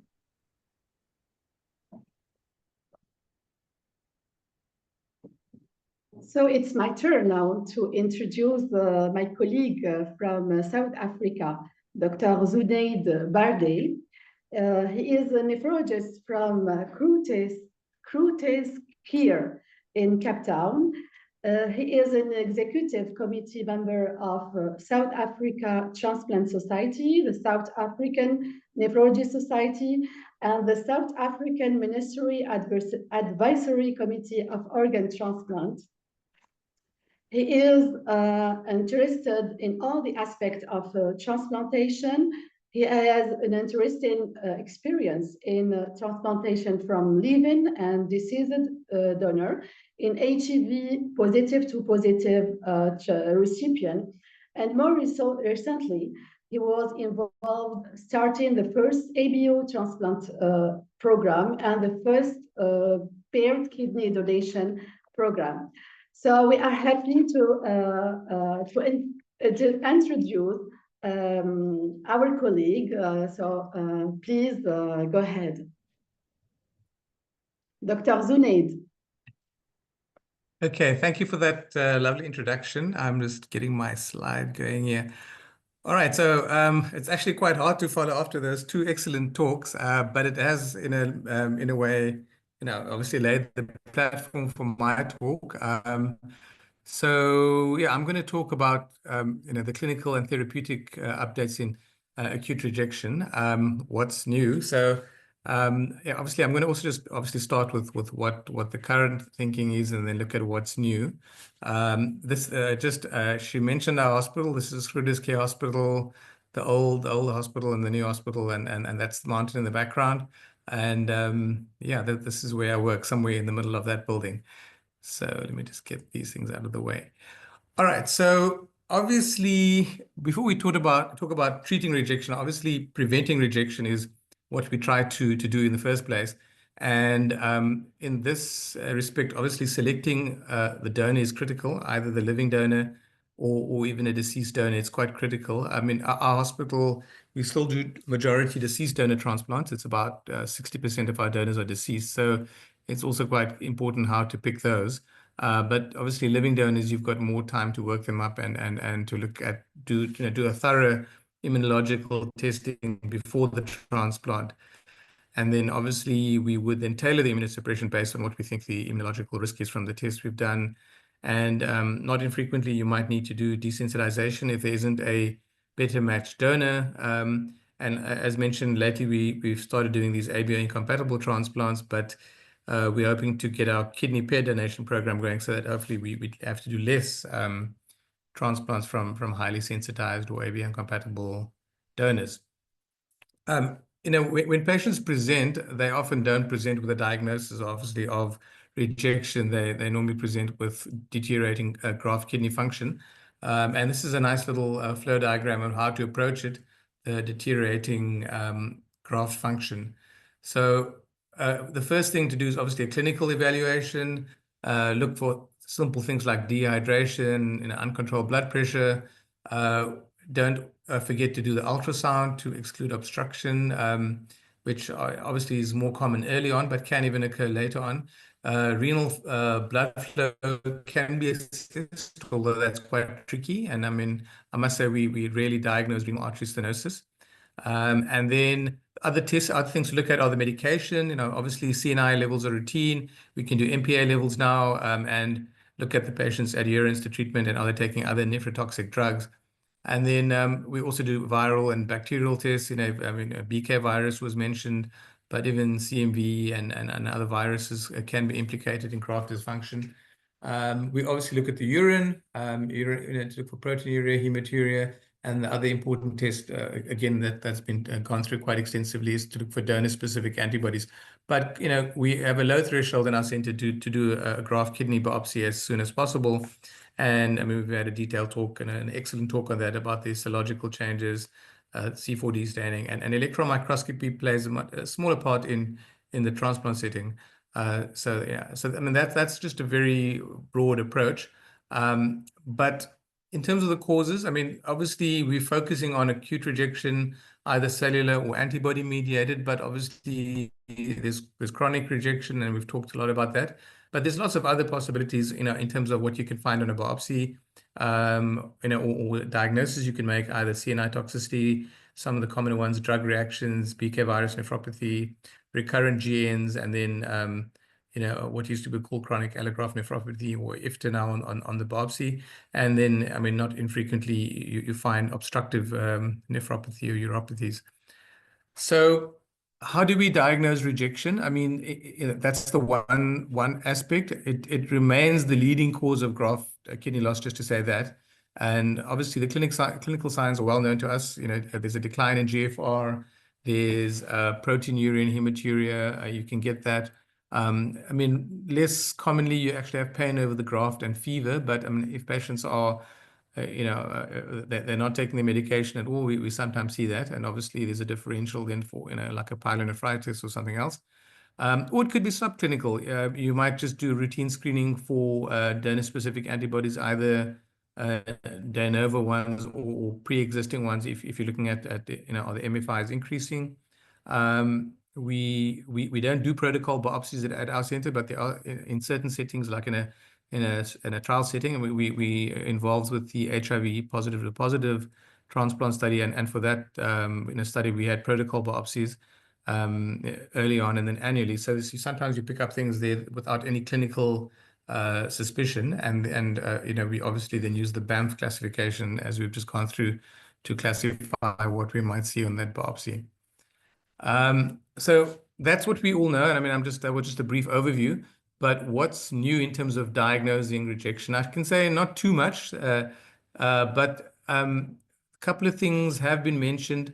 Well, obviously, everybody knows about the DSAs, and we've gone through that. But maybe something a little bit new is donor-derived cell-free DNA. I'm not sure how many people have heard of that. And then we did touch on briefly the MMDX, or what used to be called the molecular microscope. So I'm just going to talk briefly about those two things. So what is donor-derived cell-free DNA?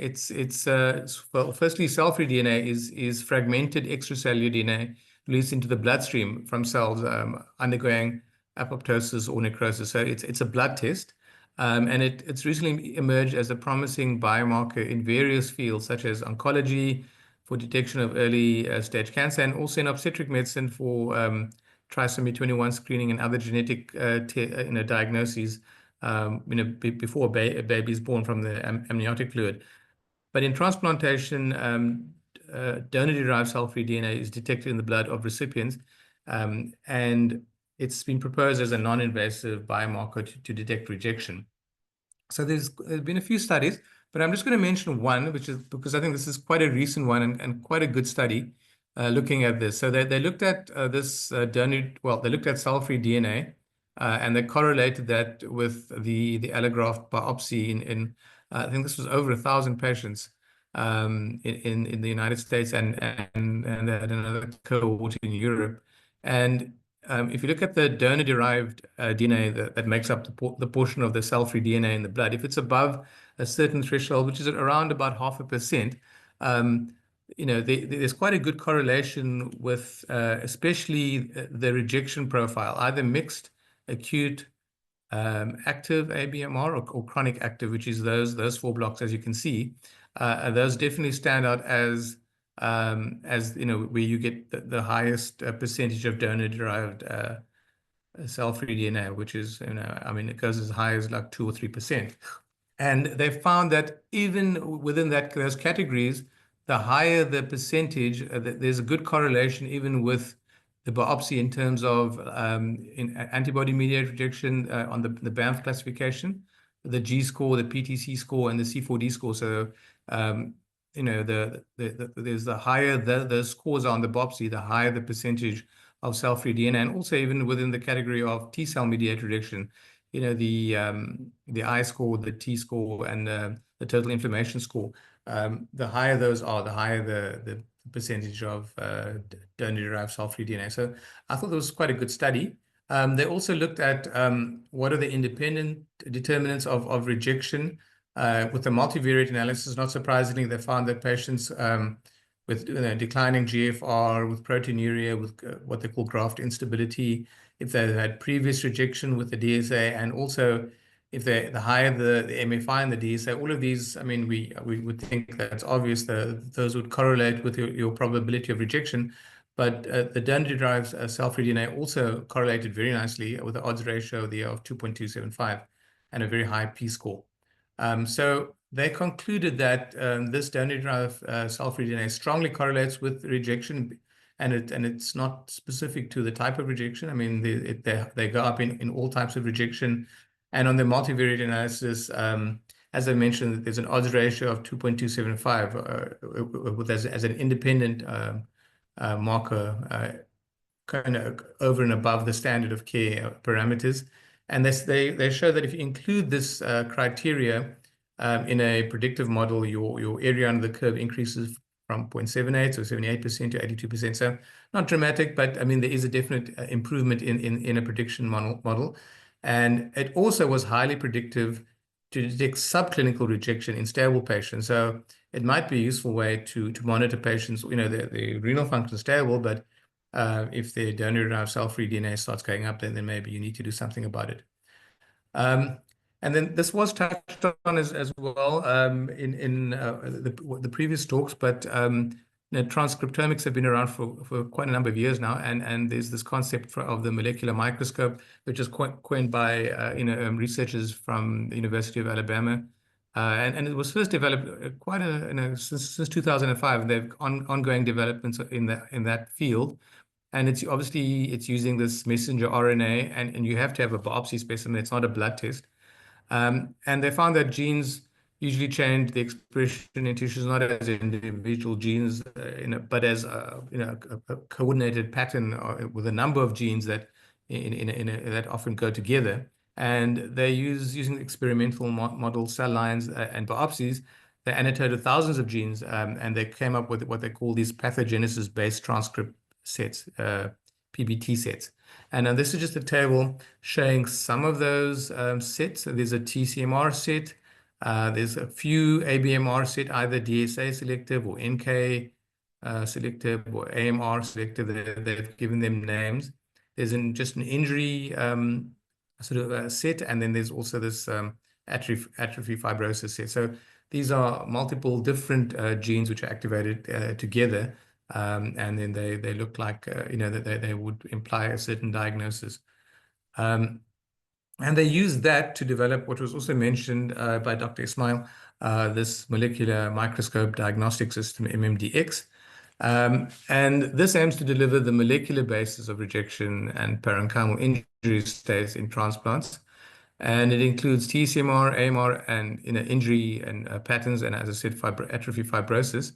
So they use this genome-wide microarray to measure transcripts and then interpret the results using an ensemble of various algorithms to generate a report. And it has revealed some unexpected things, like, for example, that AMR is actually usually C4d negative and often DSA negative, as we heard. And there are subtle minor AMR-like states are actually quite frequent.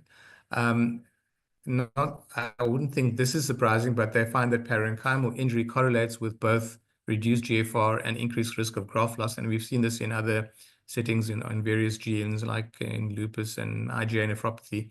And in kidneys with rejection, injury features and not the rejection activity per se are actually the strongest predictor of graft survival. So that's also goes with that previous finding. And both TCMR and AMR produce injury, but TCMR induces immediate nephron injury and accelerates atrophy fibrosis. AMR produces microcirculation, mirror damage with atrophy fibrosis. So often the cause of plasma donor-derived cell-free DNA levels, and they find that it's strongly correlated with AMR. Acute injury, and also with TCMR. So they integrated, how they got this MMDX was they looked at various criteria for AMR, TCMR, and other diseases. They looked at the histology, the clinical data, and the molecular data, and they integrated all of these using various algorithms and rules to come up with a diagnosis. And it actually generates a report, which looks quite complicated in this slide. But I mean, it's got basic things like patient information on the side, but then it's got a summary of the molecular scores, injury, rejection, and then they actually put this on a graph and show you where your patient fits on the graph compared to other patients. And in the end, you get a quite a complicated summary, and they compare that to normal. So it's just a more integrated way of looking at all the information. So that's in terms of the diagnosis. This was also touched on by Dr. Ismail, that there's two. They've defined two types of AMR, type 1 and type 2. The type 1 is often due to a pre-existing or anamnestic DSA response, whereas the type 2 is often a de novo antibody response. Histologically, they look quite similar. But what you see is the type 1 normally presents early after the transplant and often can go into remission if treated, whereas the type 2 is later with more chronic changes like proteinuria and chronic transplant glomerulopathy changes, and often then progresses to failure. So that covers the diagnostic side. Now to look at the treatment side, what's new? So just to summarize, with T-cell mediated rejection, not much new, unfortunately. With antibody-mediated rejection, what we have is, we'll go through the data is not great, but there are some exciting new developments. So just to summarize the treatment of TCMR, like I said, nothing new here. We know that corticosteroids are the first line, and we know they act by inhibiting cytokine transcription. They block various transcription factors such as nuclear factor kappa, activated protein 1, and it often leads to downstream effects on T cell depletion by interleukin-2, inhibition of T helper 1 cells, differentiation of apoptosis, eosinophil apoptosis, and macrophage dysfunction. So it's got lots of effects, steroids. I mean, I don't think anybody fully understands how they work, but we've used them for a long time, and they do work in lots of settings, including in rejection. And we normally give it as an IV Solumedrol, what we call a pulse. It's there's a sort of a dose range, 3 to 5 milligrams per kilogram, but we normally give it in increments of 250, or 500 milligrams daily, and between 3 and 5 days is used. I mean, there's quite a lot of variation in different centers around that. And then a lot of people do increase the oral prednisone and then taper it over a few weeks. I must say we don't often do that. The response to the treatment does vary depending on how severe it is and the chronicity. There was a study as far back as 1996 that showed that if you have a grade 2 lesion, basically you can have a poorer response to just steroids. In that study, it was only 36% responded if there was that lesion. And 86% of the non-responders they found actually then did respond to anti-lymphocyte antibody therapy. And I mean, ATG, we all know ATG. And I mean, this obviously depletes lymphocytes through complement-dependent lysis and also induction of T cell activation-induced apoptosis. So this, in one of the reviews, this was an approach they had in terms of treating TCMR. And basically, you look at, is it chronic active or acute? The acute, if it's a lower grade, basically anything under 2, you can use high-dose steroids, but anything above 2, you want to give steroids then plus thymoglobulin or ATG. In this one, they didn't actually recommend treating anything with anything besides for steroids if it's chronic active. So that's really it for T-cell mediated rejection, and there's nothing new that I could find.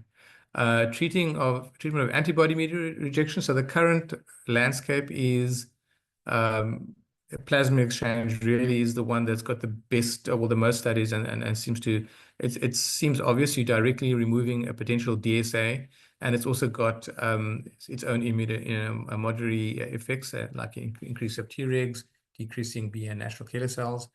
Immunoabsorption, I must say, I don't think it's widely available, but that's another technique really of removing antibodies and DSA. You do in some countries do get specific columns for certain HLA antigens, but I mean you obviously can't make a column against all HLA antigens. But as I said, not widely available, and certainly we don't use it in South Africa. The other main modality is intravenous immunoglobulin, and there's effects on T cells, B cells, and they induce apoptosis and modulatory effects. Again, not that well understood. The dose, there's quite a wide dose range, anywhere between 100 milligrams per kilogram, alternate daily or even daily.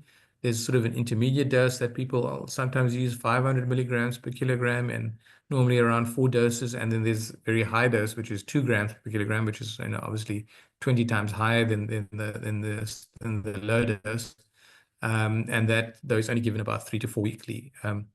So the next drug, which is we all know very well, is the anti-CD20 monoclonal antibody rituximab. We know it depletes B cells, which are obviously produce the DSAs by inhibiting the plasma cells, which are formed from the B cells.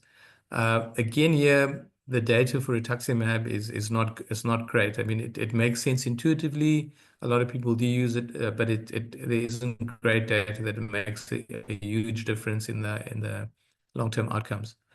Complement inhibitors such as eculizumab, a very expensive drug that's been around now for about 10 years, that blocks the classical complement pathway, which is activated by DSAs. Again, it makes sense to use it, but no good evidence that it actually works. The same thing for the proteasome inhibitors, which targets differentiated plasma cells, where there's elevation in protein synthesis. So you're blocking the proteasomes there. Similarly, not good evidence. Splenectomy has been used. It's obviously quite invasive, and in some cases where nothing else has worked, this does work. But again, not many people do that.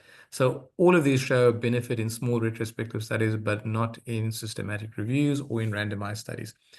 But that's what we use, mainly plasma exchange, immunoglobulin, and maybe rituximab is certainly what we use. There's different approaches here. I mean, this review article actually classified ABMR into less than 30 days or more than 30 days. So that's quite an early cutoff. And if it was more than 30 days, they actually didn't, and it was chronic, active, or chronic, they didn't actually give much further treatment. If there was active antibody-mediated rejection, you can see here there's a lot of plus minuses here, but I mean mainly plasmapheresis and IVIG, and the other stuff basically like rituximab and eculizumab if you wanted to use it, but or if you had it available or if you could afford it, but there's not much evidence. This is up to date. Sorry if it's a bit small. Up to date takes a slightly different approach. They obviously look at the biopsy. They see, is there a mixed picture? If there's a mixed picture, then you treat it slightly differently. And in fact, they use alternating plasma exchange and ATG on alternate days. That's what they recommend. I must say, when we get mixed rejection and it hasn't responded to one or the other, depending on which we think is the dominant one, then we after we finished, we start the alternative one. And often we do the plasma exchange first and then the ATG afterwards if it hasn't responded. But if you look further down, they don't classify by 30 days. They look at 1 year, and then they give pulse steroids. They give, for more than a year, they give plasmapheresis. Sorry, less than a year, plasmapheresis and IVIG, and maybe rituximab. But if it's more than a year out, they don't give plasmapheresis. They just give the IVIG and the rituximab. And obviously, with all of them, you're going to increase your oral baseline immunosuppression.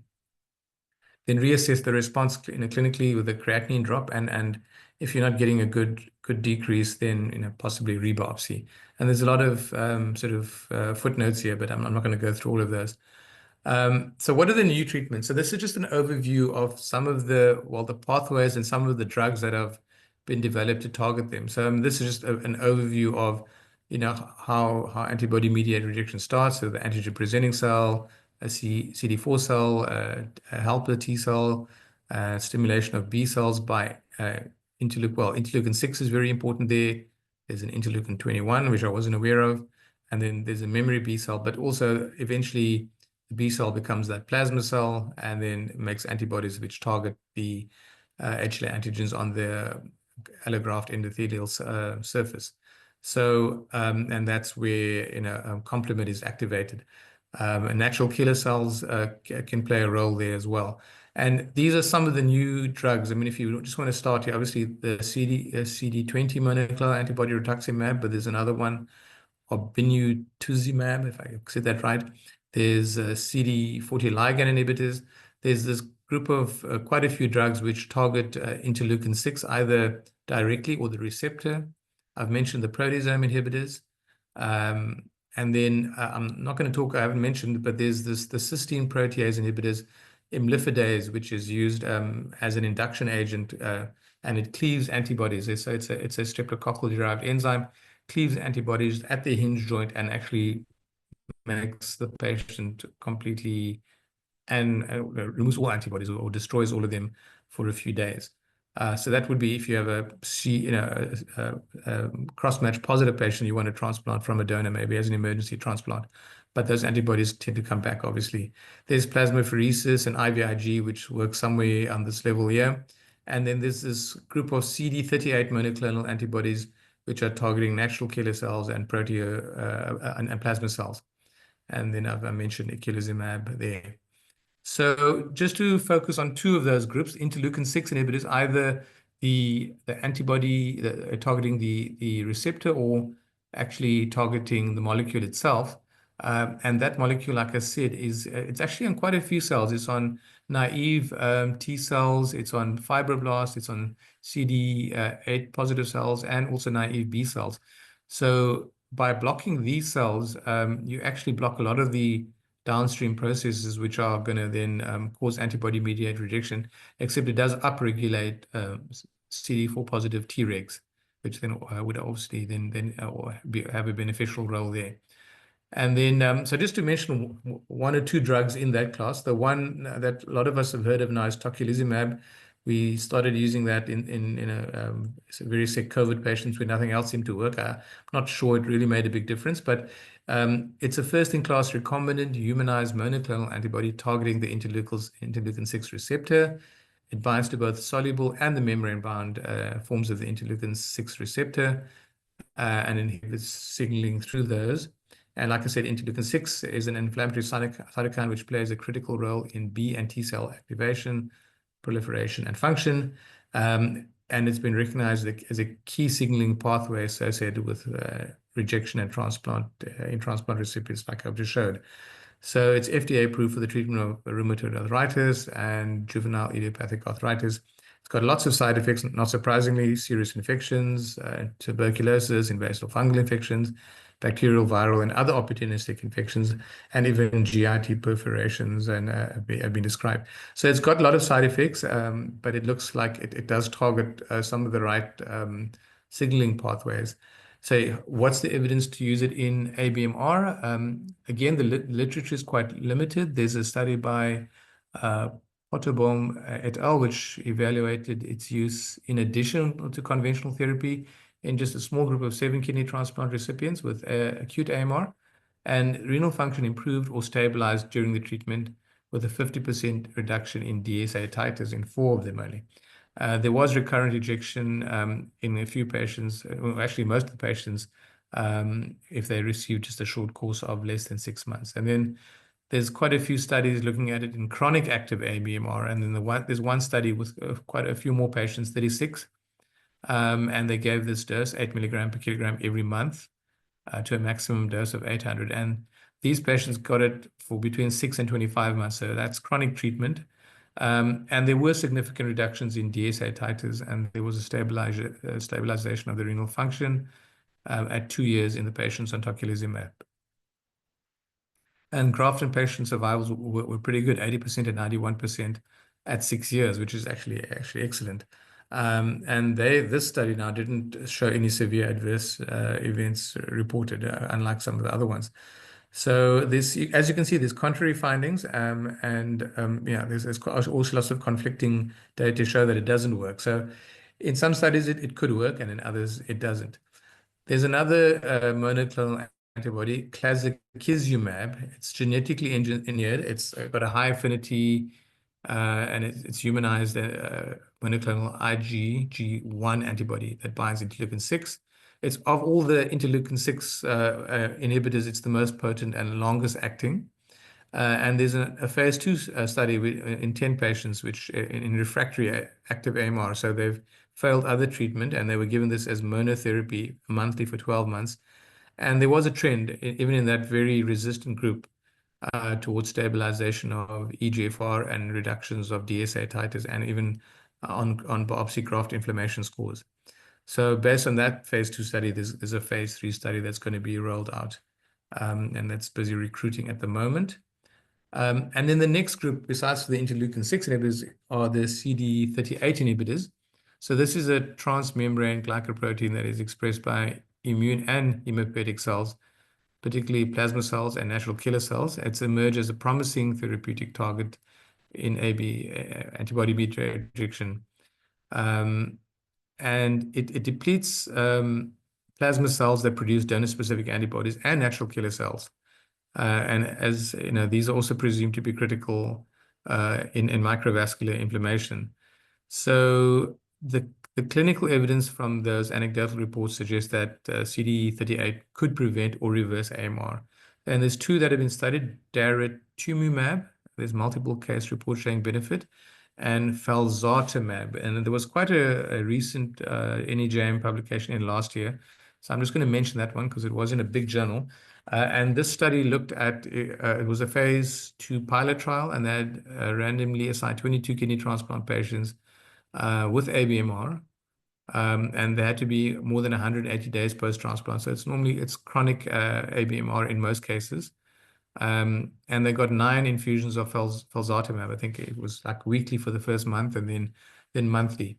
And they found that at 24 weeks, so about 6 months later, there were mild to moderate adverse events, which were mostly sort of transfusion reactions mainly the felzartamab group. But surprisingly, there was no serious adverse events in that group, and actually much less than, much less than in the placebo group.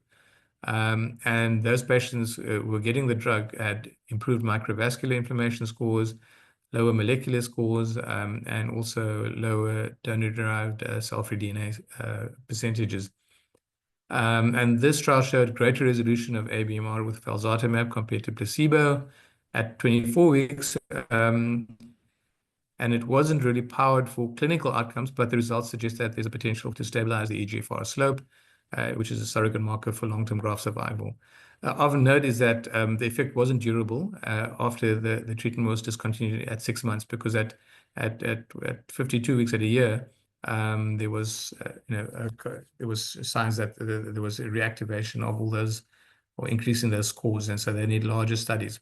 And this is just a summary of that trial. It was randomized as 180 days after the transplant, the drug initially weekly and then monthly to 6 months. And this is the side effects were more the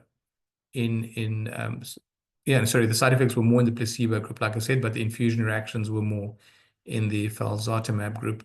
And then here you can see the resolution of AMR was 82 versus 20%.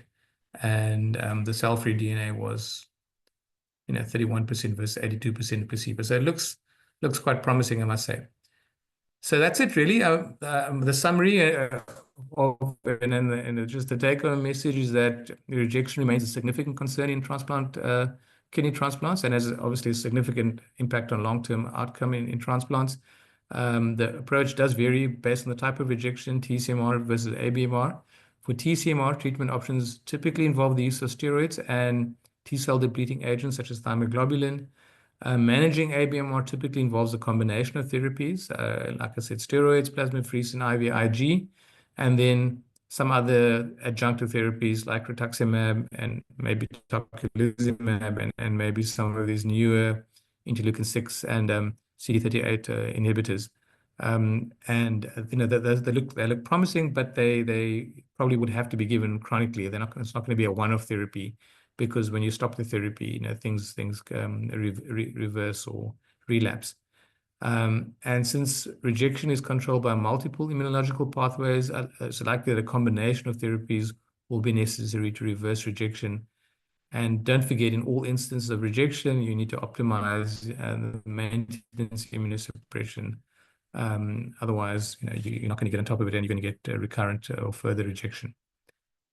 These are my references, and yeah, that's my talk for today.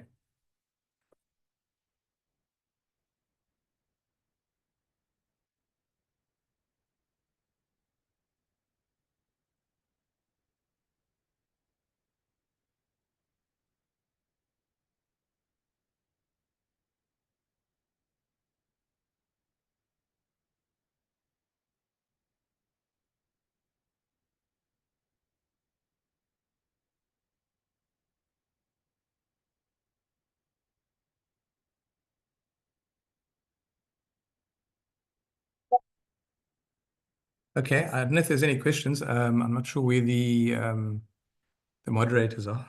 Thank you, Dr. Fateh, for this excellent presentation. Thank you. Dr. Zunaid. Yeah. It seems that the audience is a little bit shy, so I will start with the question. Okay. You have nicely shown that the EL6 inhibitor, the EL6 has a pleiotropic role in initiating rejection. Yeah. In Algeria, we have this the EL6 inhibitor for another use. I don't know if you have any experience with this drug, and especially with the safety of this molecule. No, I really have no experience. We're not that fortunate. I mean, we only use plasma exchange, IVIG, and rituximab. At the moment, we don't have any of the other drugs available. So it was quite theoretical from that point of view in terms of what's new. So it was, yeah. Okay. Since there's no other question, I have another one. What are your? I think people might be tired. Sorry? I think people might be tired. It's Yes, exactly. What's your experience with ABO incompatible transplantation? Do you have a lot of rejection or a good outcome? Okay, I mean, our program is quite new. We've done, in the last 2 years since we started, we've only done 12 transplants. So, I mean, that's like 1 every 2 months. So we're still gaining experience. That being said, I can tell you we've only had 1 episode of rejection that we documented with graft loss. There's been a fair amount of infective complications, and we've had actually one death. Which was actually from COVID. The patient had developed COVID after that. Well, he might have come in with COVID. I mean, we'd stopped screening for COVID at one stage, and anyway, he developed quite severe COVID about a week after the transplant and had a rapid deterioration, despite being a fit young man. So, but the others, yeah, we've only had one rejection and one death. Okay. I think that we can give the floor for the closing. Dr. Munji, are you here? I think that we are done. There's no... Yes, Khadija. Mm-hmm. I think that we can close the webinar with Dr. Bongboye and Dr. Gusha. Okay. I really must thank all our speakers this evening and also the moderators. I think we've had a very good diet in terms of being updated on what to do with acute rejection, from what the immunology is to what the pathology is, and the excellent clinical aspects. I think this has been the first of the joint collaboration between the 2 subcommittees of AFREN, and if I'm to say, I would say this has been an excellent example of what can be possible with adequate cooperation. So really, I'd like to thank all the speakers, all the moderators, and of course, our excellent audience who have patiently waited till the end of this webinar. I think this will encourage us in the future to do something similar. And I hope that you would all join us again. Thank you, everybody, and have a good evening. Thank you. Thank you very much. Thank you for all the speakers. Congratulations for the organizing committee, and thank you to all participants for their massive presence until this late hour. These webinars bring us together. It's magnificent, but I hope to see you live in Tunisia for the AFRAN Congress and share with you the scientific content of the Congress, but above all, help you discover our beautiful country, Tunisia. So welcome. Thank you. Have a good evening, everybody.